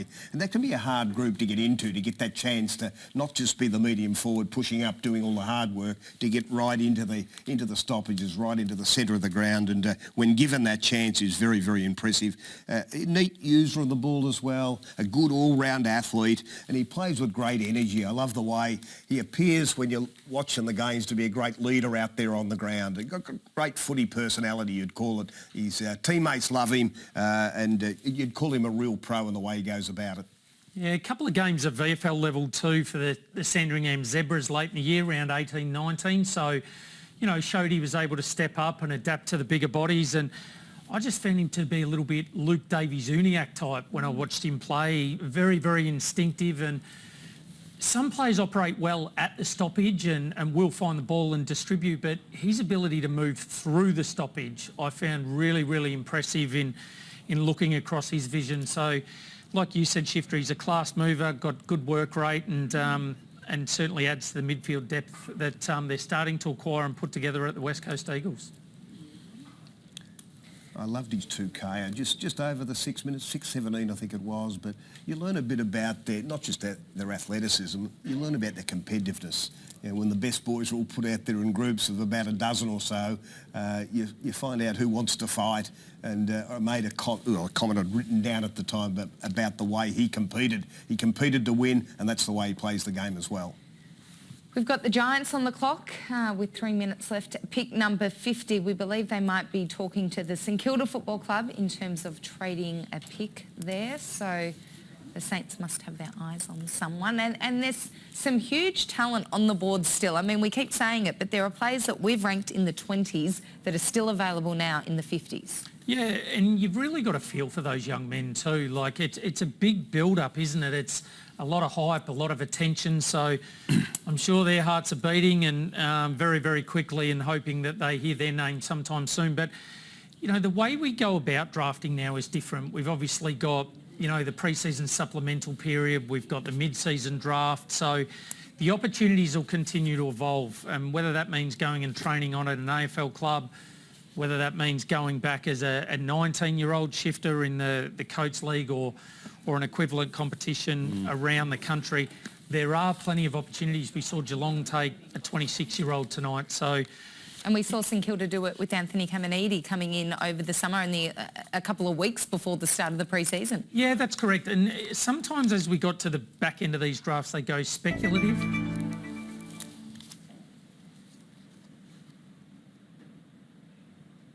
With pick 50, St Kilda have selected Hugo Garcia from the Calder Cannons and the Greener Vale Football Club. Averages 20 disposals and a goal at the Calder Cannons. What kind of player are they getting their hands on here? They're getting a quick one. Super quick. Couldn't test at the end of the year. So, as I mentioned earlier, go back to what happened early in the year. He was in the elite bracket there, so that yard of speed, 293 for 20. An Assumption College boy, well, they'd hoping they get the Shane Crawford or Jason Johnson or even Cooper Harvey, might have been last year's. Assumption's one of the great footballing schools of Victoria, and for decades, Billy Brownless, for decades and decades, they produced players, and Hugo was a star there and a star with the Calder Cannons, prolific ball winner, and with that yard of speed, he's aggressive as well, so inside the contest, a really strong tackler, so he had some elite attributes, and then just had some injuries where he wasn't fully exposed. Might be a great pick there. Yeah, for me, Shifty, you mentioned his work at the stoppages. He's the A1. So I mentioned a couple of times last night A1, A2. So to put that into perspective, your A1 is your first target at the stoppage. So he's your ball winner, the one that gets the tap off the ruckman.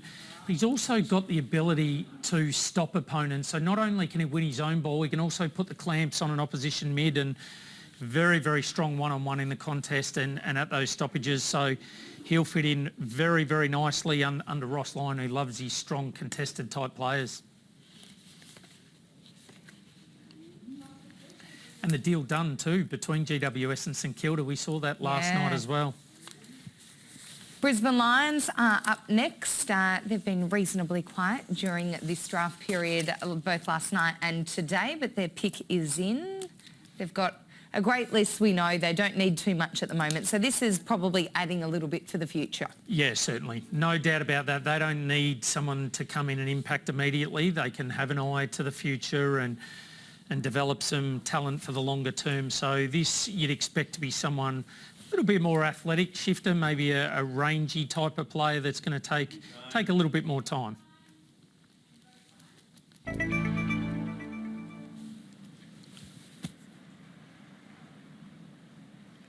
With pick 51, Brisbane have selected Zane Zakatowski from Claremont and the North Beach Junior Football Club. So we've got here an athletic key position player who's a real draft bolter. Mick's picked it there by just saying someone athletic that's long-term. This boy, outstanding at the combine as an athlete. He's just about the best there. Quite amazing. You just think of some in different terms when you see his vertical jump, his speed and agility for a boy of 196 centimetres. And you go back... he again played the last couple of games for WA in Nationals, and immediately his intercept marking was pretty apparent. He looked a natural at that. By the end of the year, he was best on the ground in the under-18 grand final over there in the West. So all of those indicators in the back half of the year indicated that he's on the move and improving. And another boy, he doesn't turn 18 until December, so plenty of upside with this boy of 196 centimetres. Yeah, he played in the ruck in that Colts grand final and was very, very impressive. He almost played as a fourth midfielder in a sense due to his athletic capabilities, but there was a view that he will develop into a defender, so it'll be interesting to see where the Brisbane Lions go with him. He's got very, very good closing speed, so that's important in terms of playing as a tall defender, being able to shut down a tall forward lead. And you mentioned athletic profiles, first in the standing vertical jump, sixth in the 20-metre sprint, fifth in the agility and fifth in the running vertical jump. So he is your all-round athlete and got a fantastic profile, plenty to work with for the Brisbane Lions. While that was all happening, Port Adelaide has decided to trade up with Hawthorn, so they are on the clock. You can see there a little recap of what has gone on between the two teams. So Zane seems to be, Mick, someone that at the start of the year perhaps wasn't that high on the draft board, but as the year went on and on and on, he just slowly crept up. Yeah, it certainly did. You've nailed that. He's a player. And often those taller types can take a little bit of time. So he really started to come onto the scene late in the year and started to make his mark. And once you're at 196 centimetres and produce athletic testing like he did at the combine, you know, we spoke about it last night, Shifter, in that it's a little bit of confirmation, it's a bit of icing on the cake. He made some people stand up and take notice when he came out and tested the way he did. Yeah, the key that it's a 3-year, I suppose, transition from being an under-18 player in WA to being a key position AFL player. Might be a couple of years, but up to 3 years. But you've got to have the potential to do that athletically, and this boy's got super athletic potential and the frame at 196 to be a potential player down the track. How important is it for clubs like Port Adelaide that don't come in with a really strong hand tonight to be active in trading picks and try to work their way up if they see someone that they really like? Yeah, well, we mentioned, didn't we, before that they're in the window now and they're ready to go. Having said that, they do still have to have an eye to the future, and clearly that's what they're doing by trading up. They still think there's enough value in this draft to find players for the future, guys that they can continue to develop for 4, 5, 6, maybe even 10 years' time if the cards fall the right way. But that's the balancing act that these list management groups play. It's impact now for Port Adelaide, hopefully give the fans what they want. Also, get up the board, potentially trade out a pick in the 2024 draft and get their hands on something they like in 2023.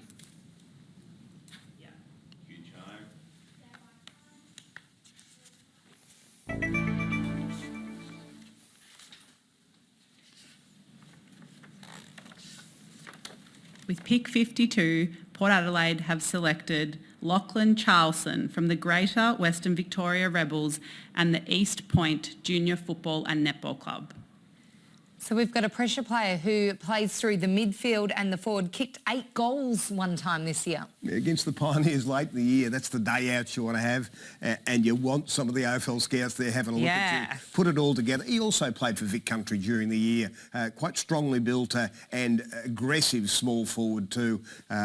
He kicked 24 goals for the year, so, had been a consistent goal kicker and gets through the midfield. A wonderful burst of pace that gets him out. Is sub 3 seconds over the 20 metres. So he's got all the attributes to be that player. From St Pat's College up there in Ballarat too. Wonderful for many years as a football school. It and Assumption College are two of my favourites over time for the number of players that they've produced.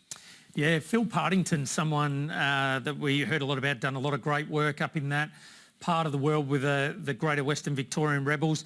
Look, I've got down Lockie Schultz like shifter, and it's interesting, isn't it? We just saw him go for a small forward in a previous pick. Now they've gone for another small forward. So on one hand, and this is what makes drafting unique, you've got the Western Bulldogs who have gone with the land of the giants so far in this draft, and then you've got Port Adelaide who have gone for some real smalls. That's what I love about the draft. That's what I love about the game of AFL at the moment. There are opportunities for different shapes and sizes.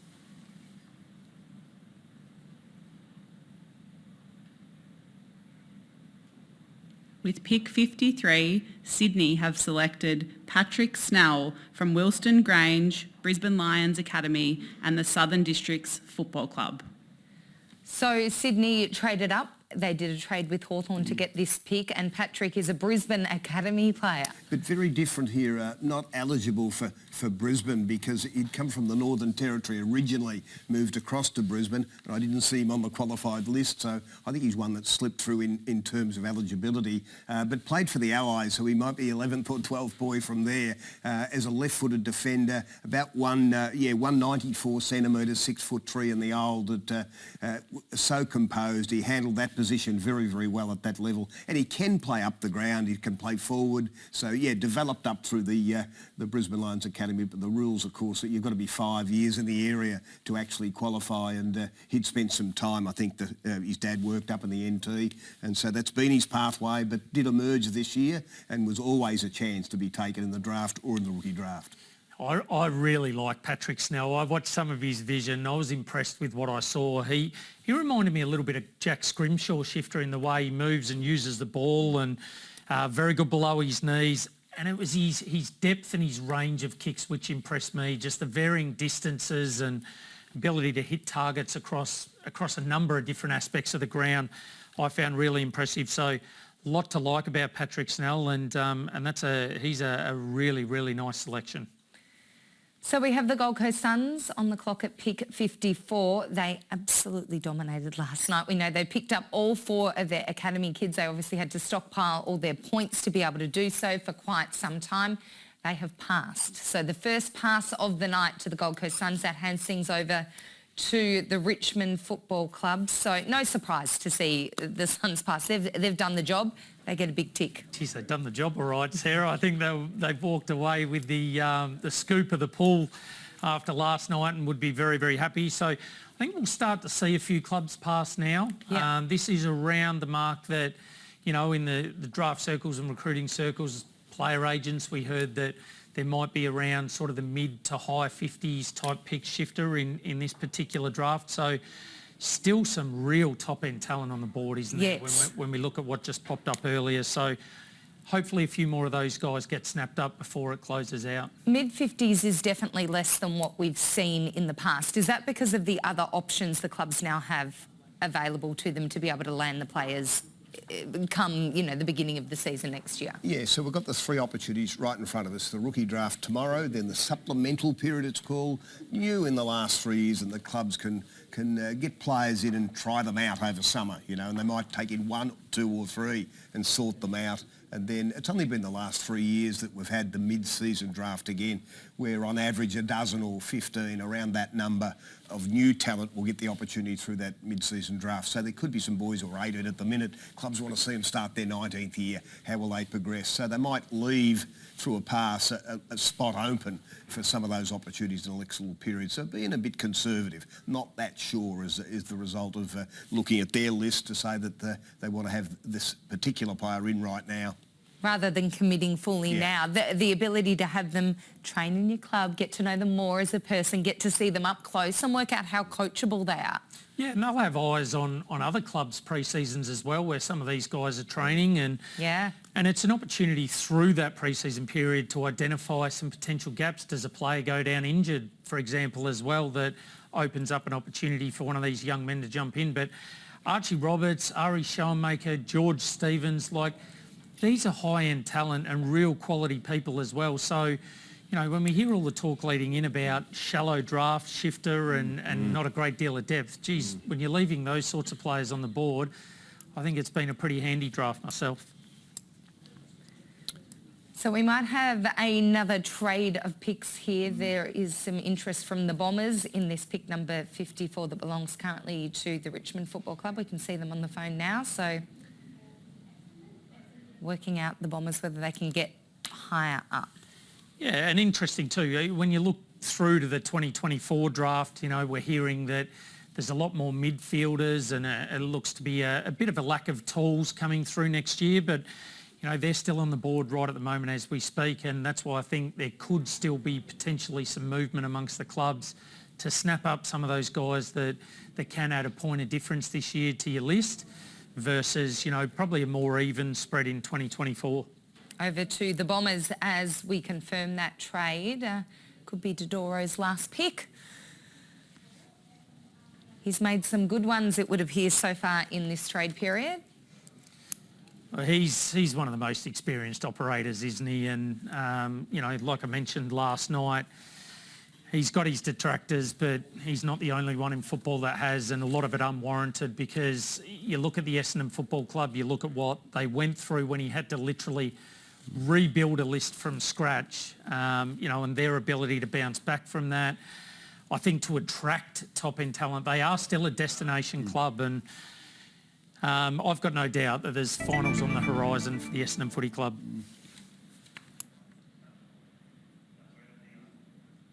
With pick 54, Essendon have selected Archie Roberts from the Sandringham Dragons and the Hampton Rovers Junior Football Club.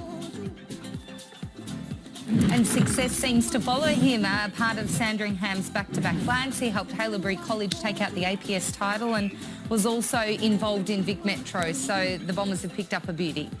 And mentored by Matthew Lloyd out there at Haileybury College as well. That's the other little advantage for Archie. Surprised he was there. When you look at this vision of him playing, he's got AFL written all over him for mine. He runs very, very well. He's quick, a wonderful user of the ball on his left foot.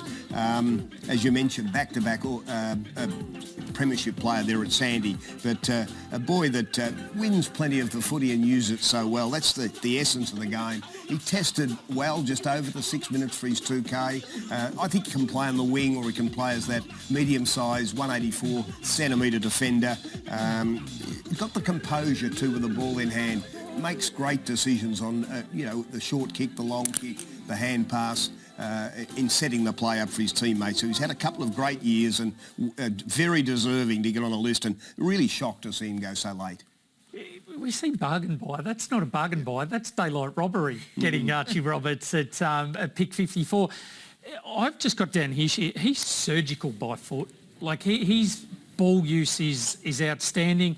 He gets it back in dangerous areas. And like I said earlier in the broadcast, there's been some discussion around whether he can actually get up into the midfield as well. So, when questions like that are being asked, he'll get his opportunity, but his real one-wood is his use on the outside by foot, and I think that's a very, very intelligent pick. We've seen the Essendon Footy Club and Adrian Dodoro do that twice now across this draft.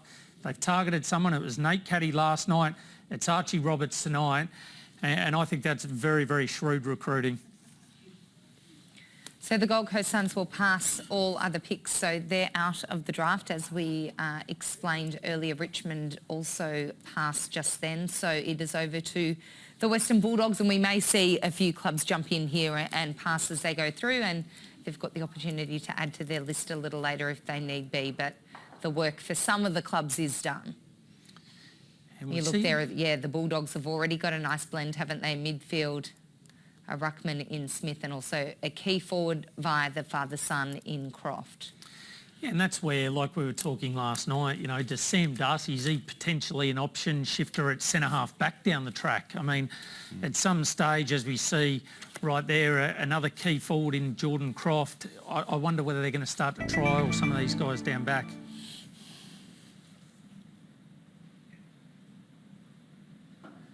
With pick 55, the Western Bulldogs have selected Aidan O'Driscoll from Perth and the Northern Saints Junior Football Club.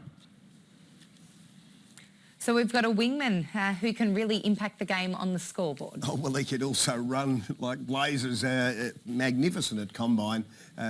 Just his speed, endurance was brilliant. He's a boy that had a little stress fracture in his back, diagnosed around the time of the combine, but he said, hey, he brushed it aside. It's just a bit of pain. I'll be okay with that. I want to show them what I can do. And he started that combine. It made everyone go back and have another look at him too. He played quite well for WA and the wingers, that brilliant speed machine out wide. It also played as the small forward. And this, he's got a sister in Emma and a brother in Nathan, of course, O'Driscoll, both with Freo in the AFL and AFLW. So he's got family members to draw on. But love this kid's attitude, that attitude of, I'm going to push through. He showed resilience and all that. Brilliant athletic ability, and I love the way he's won the ball too at national championship level. He creates separation really well, doesn't he? You look at his leg speed and his ability to get into space through doing that. And he kicked 2 goals in the first quarter of the Colts grand final in a losing team, obviously, against Daniel Curtin's Claremont side. But once he gets goal side, Aidan O'Driscoll, he is very, very hard to chase down. So it is going to be interesting to see where the Bulldogs go with him. Does he turn into a small forward shifter? Do they use his running capacity and potentially play him a little bit higher on a flank or the wing? So going to be a really interesting journey to follow, but another O'Driscoll on an AFL list and a great result for the family.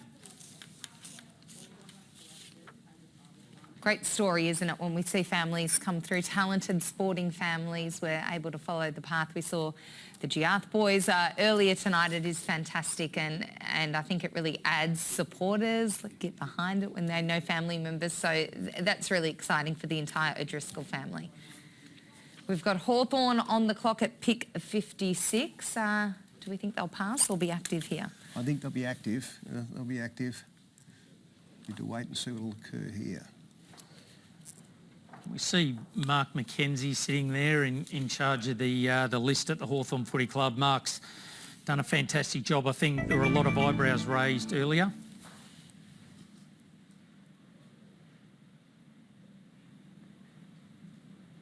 With pick 56, Hawthorn have selected as a father-son of the late Paul Deere, Kalsha Deere from the Sandringham Dragons and the Beau Morris Junior Football Club.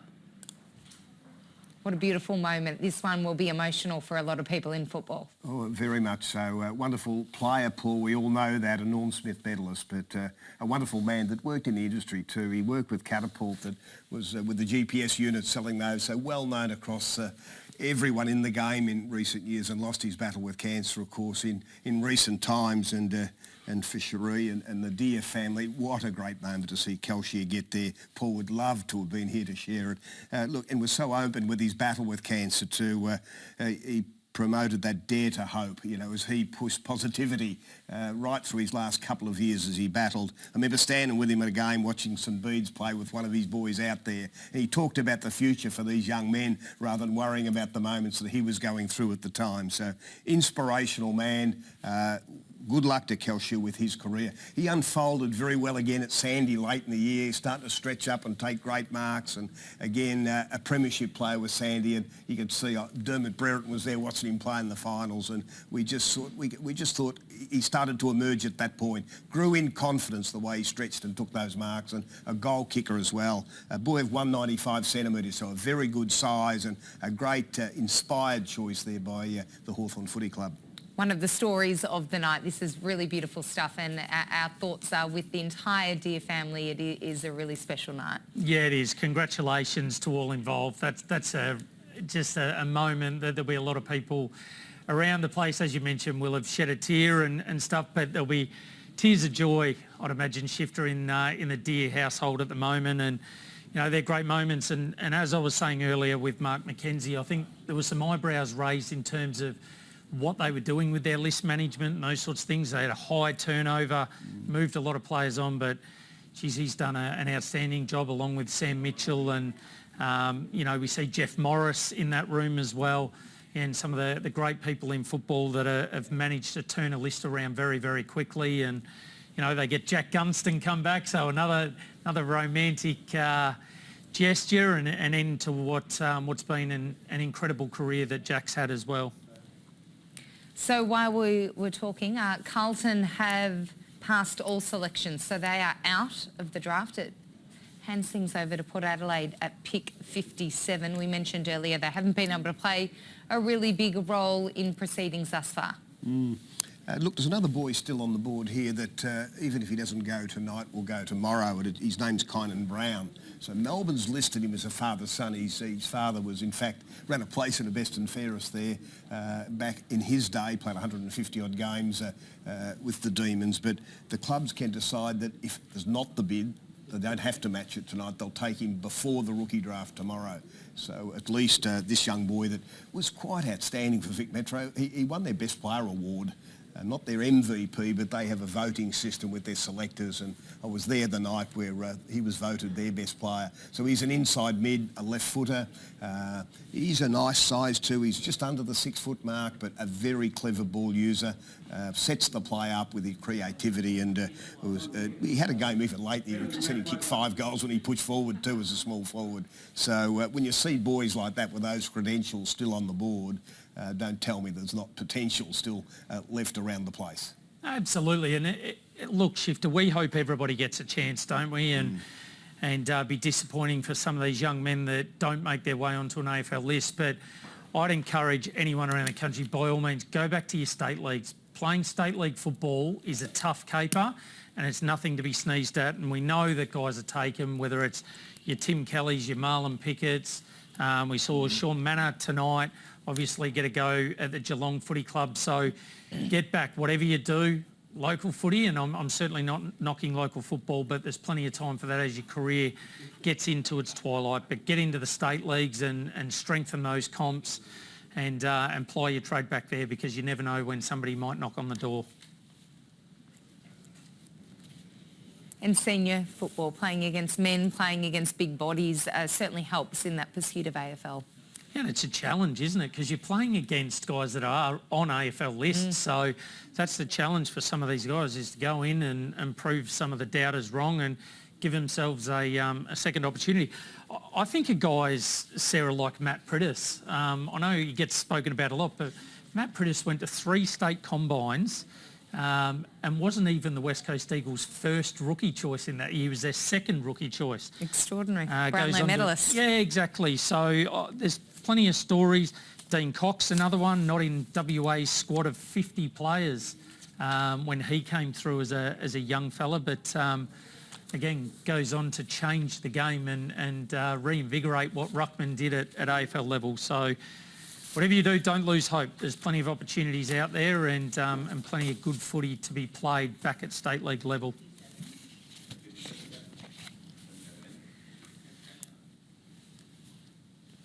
So just waiting on Port Adelaide at pick 57. The pick is in, so let's head back to Marvel.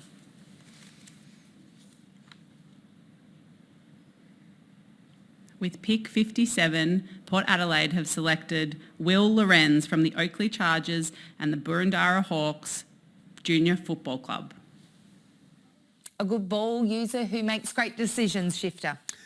Well, he's the grandson of a super gun. He's Graham Arthur's grandson, one of the legends of the Hawthorn Football Club, Will Lorenz, a Marston College boy, very gifted left footer, lightly built, lightly framed at the minute, 186 centimetres.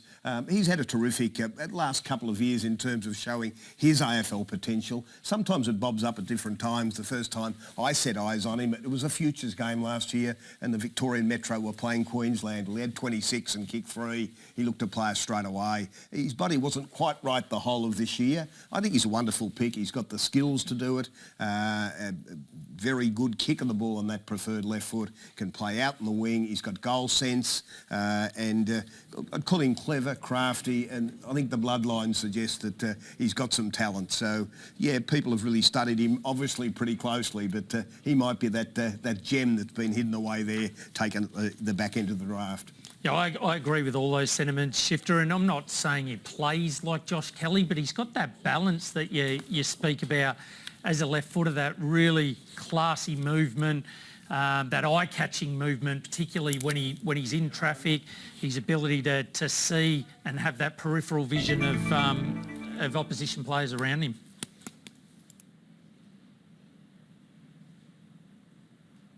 With pick 58, Geelong have selected George Stevens from the Greater Western Victorian Rebels and the South Warrnambool Football Netball Club. He is a contest and clearance beast. I'm absolutely wrapped for this young man. He captained Australia early in the year in 2 games, not 1, 2, and was a good player at that level. He's a contested ball winner when he plays in the middle of the ground. Just think of Tom Green, the Giants' Tom Green. He can play at half-back, a brilliant distributor. He's a boy that missed a whole year of footy with an ACL in his 17th year, and coming back into it this year, overcome that adversity to be a very, very good player at not just Coates Talent League level, but for Vic Country and for Australia. I'm just amazed he's still here, to be quite honest. Amazed, and that's when you talk about depth and that. I think he's an inspired choice. This boy makes great decisions when he gets the ball in hand. He can win his own football as well, and that's a great pick-up, I think, for the Cats. Yeah, spoke about Archie Roberts. See, you throw him in the same category, that's just thieving now, Sarah. It's incredible. But look, I saw some of his games for Geelong, and particularly one against Collingwood, that he looked like an AFL player. His power, I liken him a little bit shifted to Ollie Wines in the way he moves. He just loves it. He gets in, he's got the weight to throw around. I think he'll get a little bit leaner so he can cover the ground at AFL level, but he's a leader with, as you say, shifting, captaining Australia, unbelievable work ethic, and a Team of the Year player at the Coates League level in the engine room. So, you know, that's a great pickup by the Geelong Footy Club, and someone that I think will have a long future, and someone we'll look back on in amazement as to how he gets How did that happen? far. Well, history's littered with stories like that, isn't it? The bargain buys of the draft that end up being premiership players and Brownlow medalists and Norm Smith medalists. So we wait to see what George will do in his career.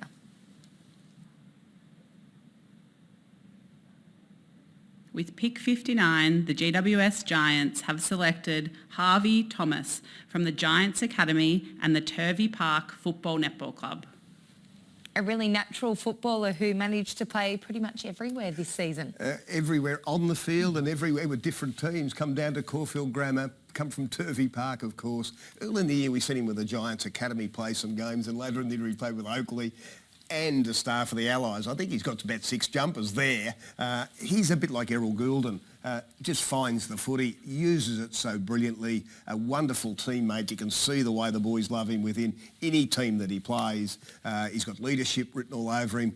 He sets it up from the back half. There was a game for Oakley late in the year where he pushed forward and kicked 4. You know, he's a natural footballer. Size won't stop him. He's 176 at the minute and around the 70 kilos, but he's got that footy IQ that means that he'll step up, and whatever level of footy he plays, he'll make great decisions and set the play up for his team. He's busy around the football, isn't he? That's what got me. I mentioned that A1, A2. He can either be the first target at the contest, or he can set himself up to receive off somebody that is that first target at the stoppage. But, another one that's had exposure shifted to some VFL footy, played the 3 games there and was able to hit the scoreboard and kick 4 goals. So he's going to provide some highlights for us. Just interesting where he'll fit, isn't it? Yeah, one other little asset or weapon he's got is his endurance. He ran a sub-6 minute 2K, 5:55. He was the best tested amongst the 70-odd boys at state level, and made a statement then too. He was out on his own out in front and belted them, and that was a big statement. Not just competitive, but super athletic. Loved that performance, adding to the range of positions he might well be able to play. So we have had Collingwood pass on their previous selection. They remain in the draft though for now. West Coast have passed on all selections, so they are out of this draft. It throws things over to the Fremantle Football Club, who with pick 60 are currently on the clock at the moment. So we'll see a few clubs decide to sit out from here on in. Yeah, they're starting to drop out, aren't they? And there's still some that'll feel like they can snap one up later on in the draft. And there's still plenty on the table, as we spoke about, and these guys will get opportunities across AFL clubs for pre-seasons. You mentioned the rookie draft tomorrow, Shifter, so by all means certainly tune in through the AFL website to see who gets an opportunity to go onto a rookie list. And as we know, rookie lists now are basically an extension of the primary list, really, aren't they, for the opportunities that players are getting. So, and the rookie list terminology is something that we might have to review too over time, but it is another great opportunity and just another varying way that players can make their way through to AFL football. So the Dockers have taken 2 players so far in this draft. We wait to see who their pick is for pick number 60.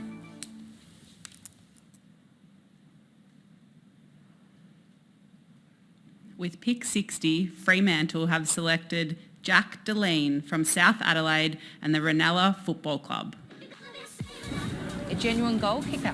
Yeah, a jack in the box. I liken him to Cody Waitman, so it's a small 181 centimetre forward. He can jump, stand on heads, and has got innate goal sense. And we mentioned he kicked 3 in a row on the MCG in that futures game. 55 goals on the pathway this year. That's in state league footy, national level. He was part of the Australian under-18 team as well. So again, we point out that some of these boys taken very late have got great CVs and has given us indications over the last couple of years of their elite AFL potential. Great pickup, I think, to see this boy, a premiership player at South Adelaide at under-18 level, also debuted at senior level, had a taste of senior level in the Sandful.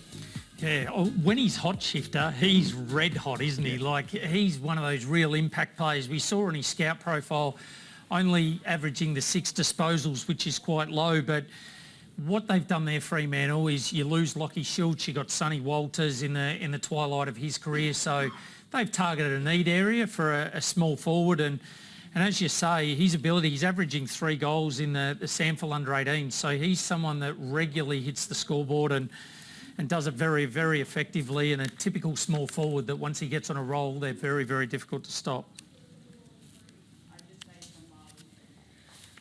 So we are back to Geelong, pick number 61. We're getting towards the end of this draft, but the Cats obviously still feel there's someone that they can add that will make a big impact on their list. So they've done the homework. They reckon they've got their guy.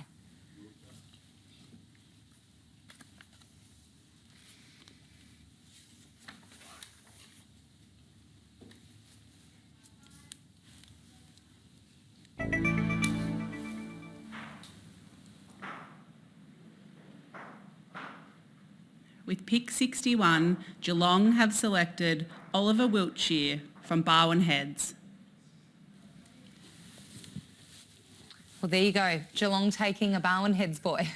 Well, this is what you call the absolute diamond in the rough. A boy playing, we'll call it community footy these days. You're playing in the Ballerine League. I think this boy's a small forward, a 180 centimetre small forward, dominating at that level of footy in the last couple of years. Could have been a premiership player even a couple of years ago, and they've seen something that they like. They've been brave over the years at finding players like that. He's got that ability to round goals. I think he'd over 10 at one stage in a game at community level. They obviously see some of the potential to be able to make that step up, play some VFL, even some AFL. But that's an inspired choice to get a boy from Barwon Heads and pop him onto an AFL list. Well, that will be a surprise for that young man, I bet. 21 years of age. His life's about to change. It certainly surprised me, Shifter. There's no doubt about that. But look, when you look at selections like that, and they'll have done their homework and no doubt and their research on Oliver as a player, and you think of the likes of Tom Stewart and those sorts of guys that don't come through a traditional pathway but go on to become absolute superstars of the game. And, geez, we talk about opportunities, don't we, and the way they come and the different forms they can come in. That's a Stephen Wells special. So Sydney have passed. They are out of the 2023 national draft. They had a couple of picks and have passed up there. So it moves on to St Kilda now, whether they pass to or remain active as we get towards the final couple of picks of this draft. We mentioned just Sarah to touch on too. We had Joe Fonte and Daniel Curtin both come out of Scotch College back in WA, which is a great result when you're talking, you know, only around about the 8 to 10 players being taken and 2 come out of the same school. It's a really good effort from Scotch College and obviously the Claremont Footy Club, which have had a really long, prestigious history and ability to produce AFL players.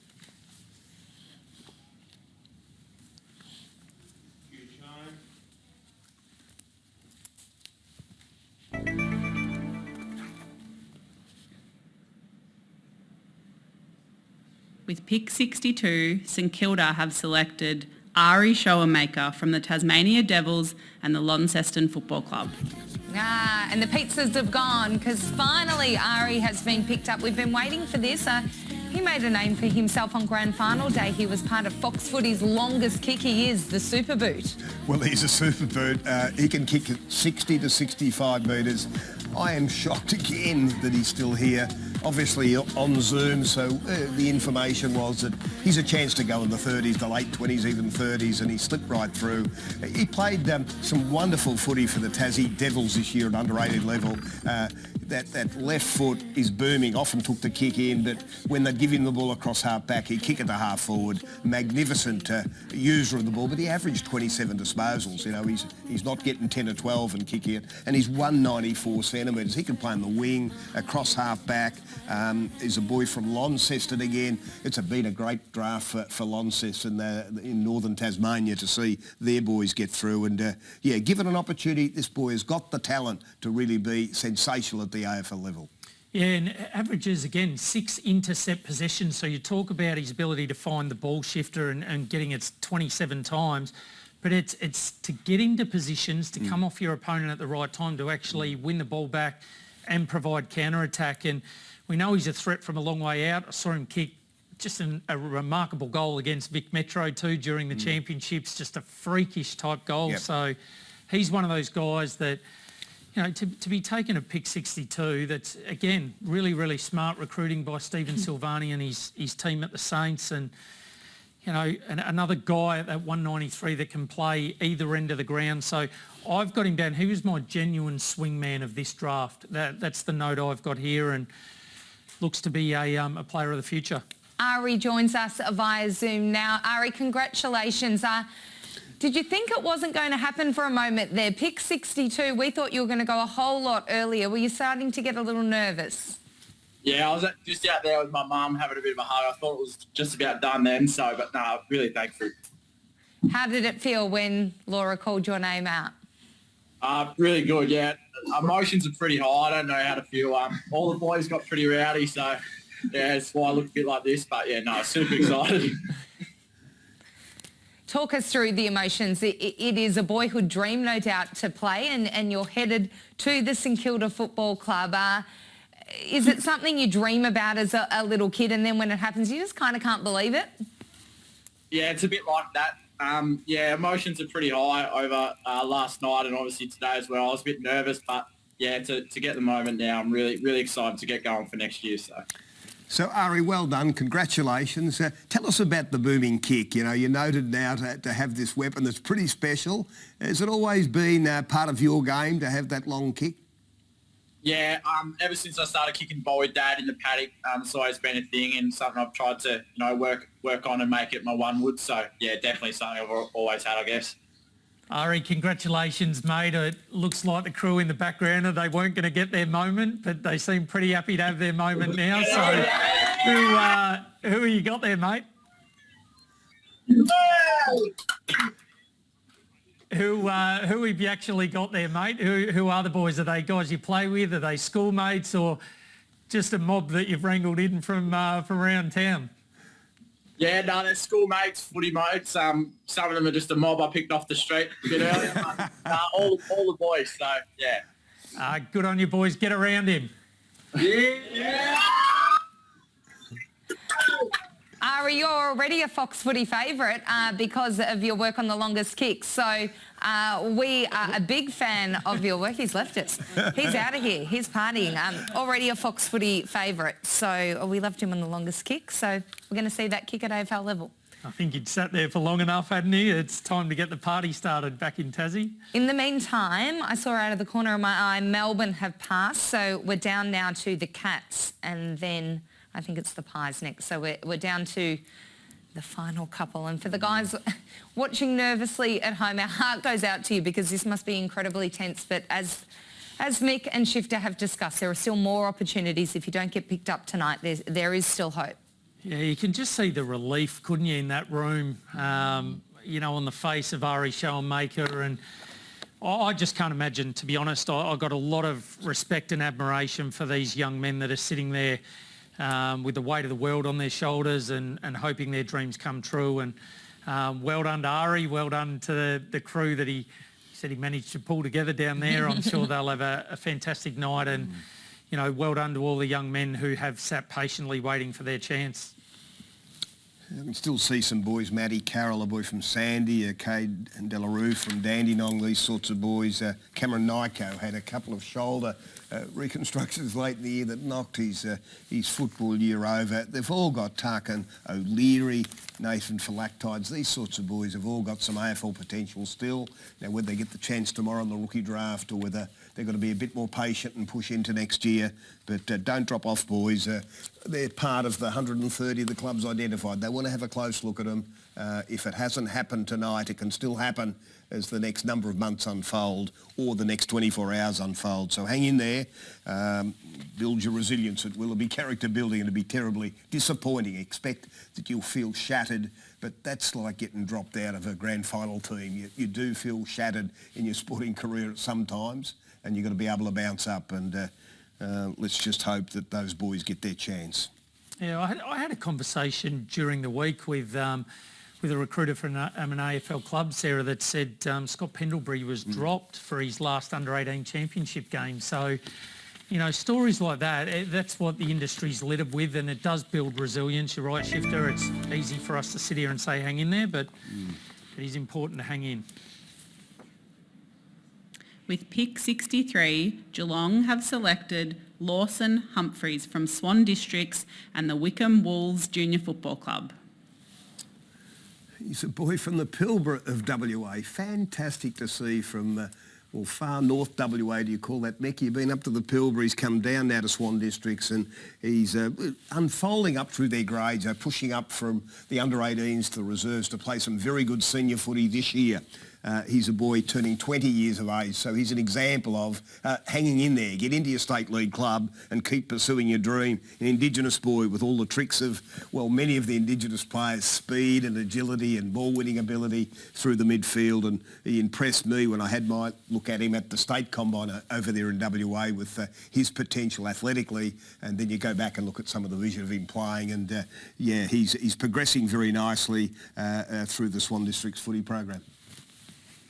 Yeah, and Phil Smart and Greg Harding, two people out at Swan Districts that they can claim this one because they've put a lot of time and effort into Lawson Humphreys. He was a talented junior, missed his opportunity, again hung in there at state league level and got plenty of opportunity at Swan Districts to play league football, to get exposed in a number of different roles across the ground. And gee whiz, he's got some polish and class. He's just one of those real loping types that puts the game into slow motion. So another surprise by the catch Shifter, but not a surprise in terms of Lawson Humphreys' level of ability. So going for a mature player, and that has its advantages. Yeah, it does, but he's not, I wouldn't say, you know, he's that 22, 23. Obviously, he's not long out of the talent pathway, and someone that just might not quite have been ready at the time, and the Cats have seen enough to progress with him now and that's a lot of the time, Sarah, as you mentioned, that's through the exposure to league football, isn't it?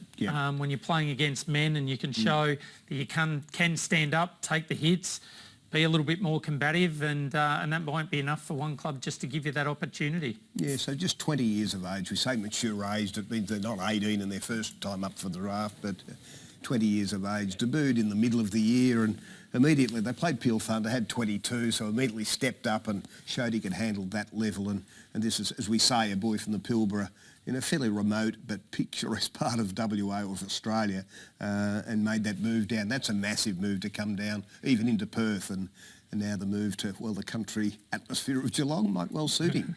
So Collingwood have passed there out of the draft. You can see Geelong, they're packing up. They're ready to go home. They've also passed. St Kilda have passed. They've packed up and left.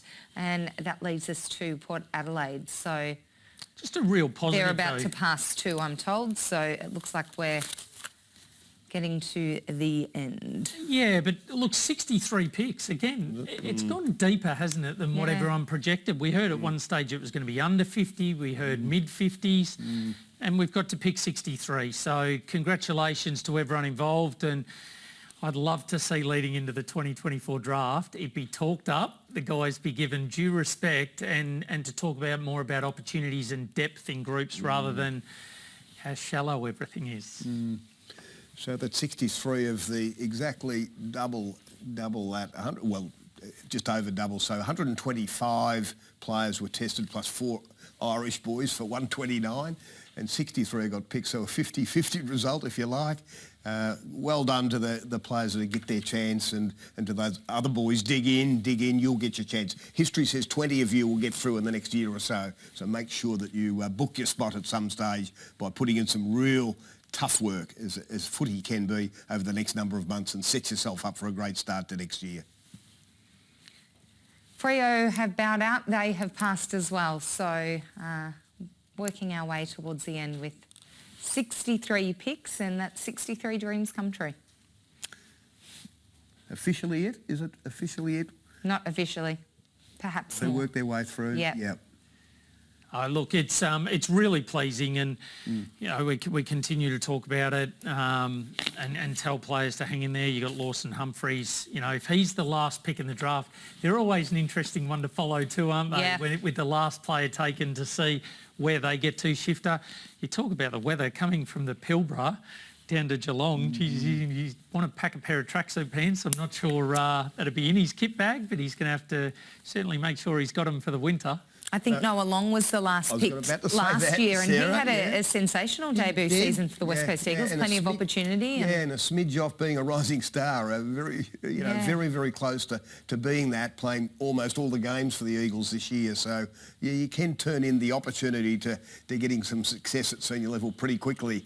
A great success story was the boy from Echuca.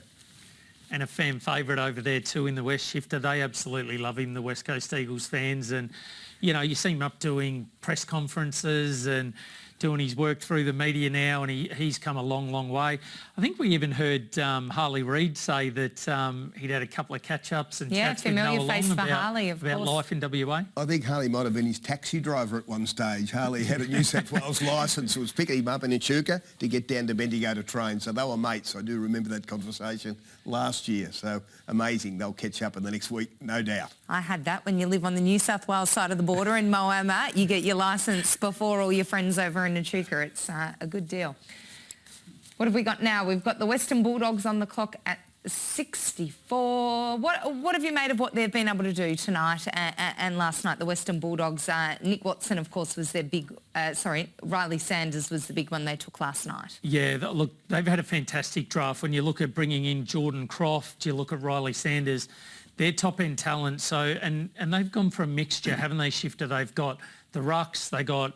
You know, the tall forward in Croft. They brought in a couple of smaller type players as well. So, you know, Sam Power's one of the bright minds too, a younger type of guy that's made his mark already in list management but continues to assemble a really strong list. And I'm interested, Sarah, to see where they go with this. I think does Aaron Norton potentially go back and get trialled Shifter as a key defender to allow one of these younger players to get an opportunity up forward. It's going to be an interesting pre-season and an early part of 2024 for the Western Bulldogs. So we think the Western Bulldogs are passing as we move through the formalities of each club needing to have their turn to work out whether they are staying in or bowing out of the draft?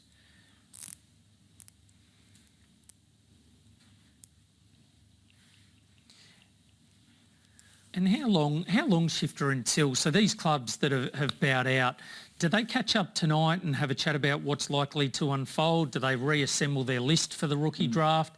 Give us an insight into how that might unfold. Yeah, I think they'll be talking all night tonight about whether they'll save that one for tomorrow. That sort of conversation will be taking place continually as they sit there tonight. That'll be review time. Then they'll leave it to the two key guys, the list manager and the recruiting manager, to assemble their numbers for tomorrow. Remember, they might only have one pick or so. They've already made promises to upgrade players if they're not taken in national drafts, so they'll tidy that up. The rookie draft's on about 3 o'clock tomorrow. You have the pre-season draft before it. There might be the odd player go there, so it wouldn't take them that long. All the preparation's been done for what they might do tomorrow. So player managers, no doubt, tonight will be trying to get the lay of the land and talking to the clubs and working out to be able to suss out whether their players are still in calculation for those and give them a little bit of hope. That's right, yeah. They play a role there in that welfare sense, as do the state league clubs. All the people that care about these young boys want to find out if they are a chance for tomorrow, so those phone calls are made. They'll have to field that. But as I say, clubs will be then honest in their feedback. They will have made their own mind up. They won't be influenced by the people that ring in, but they'll be genuine in their response to say whether they think there are a chance for tomorrow or even a chance for that supplemental period where a number of players, maybe mature age players, state league level, might be more likely to come in for that supplemental tryout and be compared with the listed players over the summer period. So a little bit to play at, but most of those decisions at Clubland, I think, would have been made over the last couple of days if they hadn't made it earlier. Bulldogs have passed all picks now. So how far down the road are we for the 2024 draft? Well, we constantly mentioned over the last 2 days the fact that we have this Futures Game Grand Final Day. It's happened most of the last half a dozen years where the best 48 players are put on stage. From that, the best 25 are put in the National Academy. That academy was announced during the week. They'll come into camp on about the 8th or 9th of December. The clubs will swarm in and start interviewing them. That's only a few weeks away, so they'll start to get to know some of the boys they've seen play a fair bit. They won't have necessarily spoken to them much yet. They've left them alone to play, but they'll start the background interviews in the next month. That's amazing, isn't it? So 12 months out, they'll be starting to form a view about the makeup of some of these young guys. They've already got a footy opinion on them, and they'll start to tick a few other boxes with them as they talk to them in the next few weeks. And they need that good handle on their bottom age year at under 18s, because you never know what could happen in terms of injuries or things going amiss in that last year. You need to know it's not just 1 year that they're looking at when they come to make their decisions.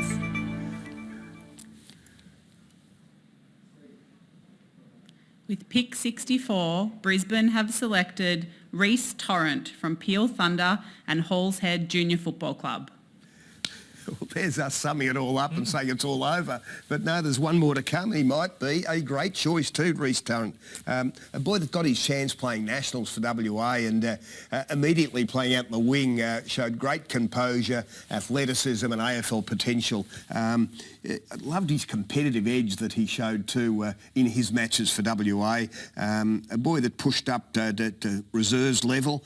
He tested, then he come to the national combine in amongst the best kids around and showed with both his endurance and his agility that he's elite enough athletically to play. Remember, you don't have to be brilliant, you've got to be sufficiently athletic to mix it with the pros. He showed all of that, and this boy from Halls Head Footy Club, Peel Thunder, well, he may well be the last. We've called that a couple of times, but Brisbane giving him his opportunity, and that's fantastic.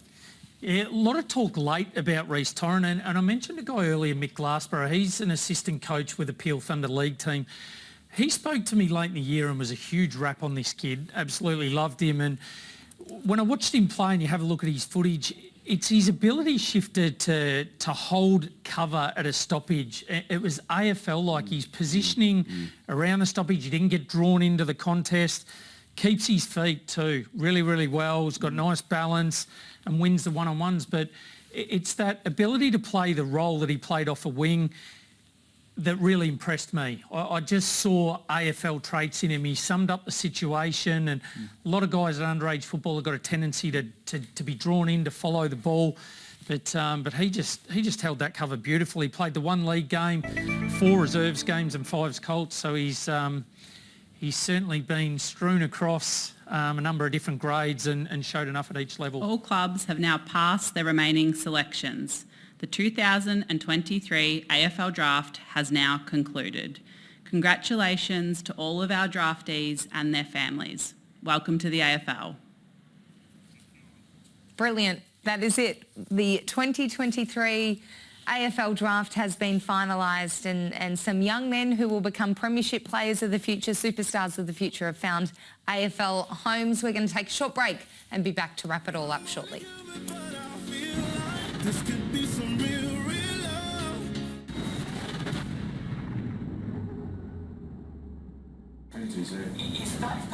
They love our boy, they love the problem. Well, that's a little bit of a concern there. Crows, just worry about Crows with Moya. I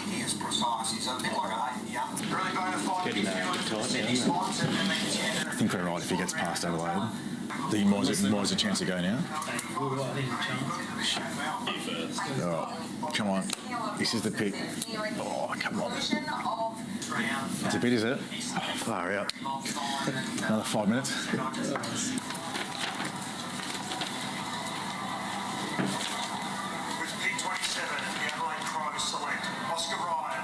I think we're on here, Bossy.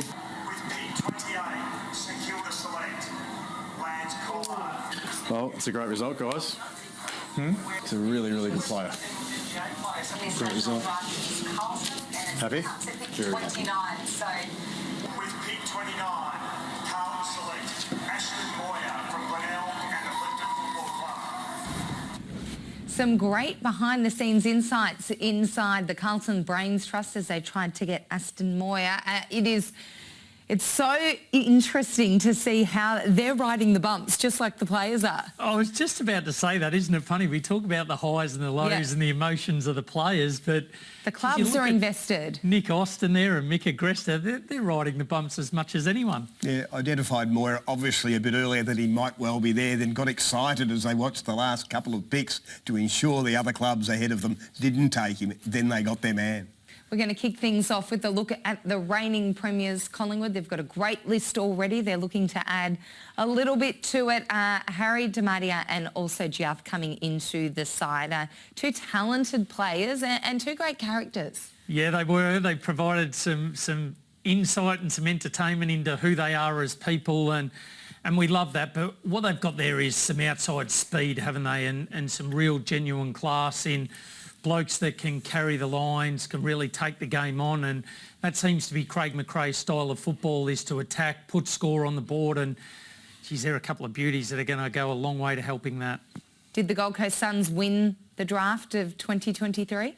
Well, they won it by investing in academy maybe a decade ago, and they've got the rewards for that. These boys have been brought up as homegrown players, played some great footy early in the year, of course, for the Suns Academy when they played the Coach Talent League. And then for the Allies, we told the story last night, absolutely wrapped, that they just had to match bids and get all 4 of their boys to their club.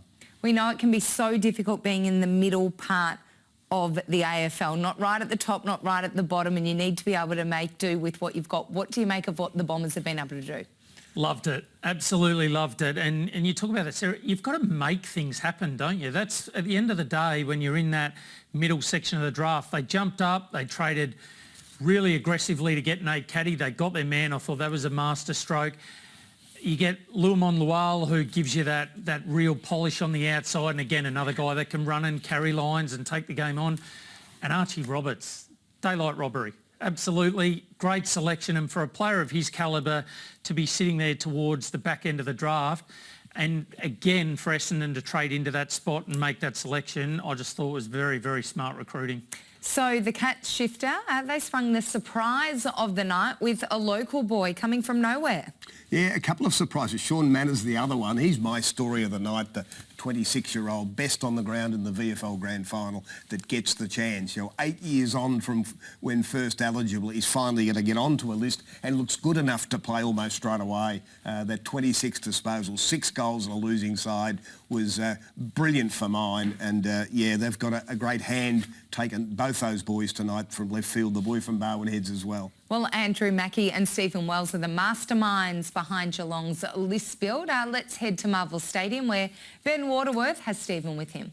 Stephen, another draft done and dusted, and you're quite busy on the second night in the end, weren't you? Well, we were. We had the 5 picks tonight to take us through to 6 players coming to the club overall, which is an exciting night, but yes, a very busy night. A lot of mature ages you took tonight, and probably one of the best mature age prospects in the land is Sean Manor, who had a terrific season with Werribee. Talk us through that selection. Yeah, well, Sean has deserved a chance to be on an AFL list, we think, based on a couple of years of performances or a number of years of performances, but this year it just became evident to us that we wanted him on our list. We think he can make an impact straight away, and certainly by the end of the year, when he played so well in the grand final, it became a bit of a priority for us.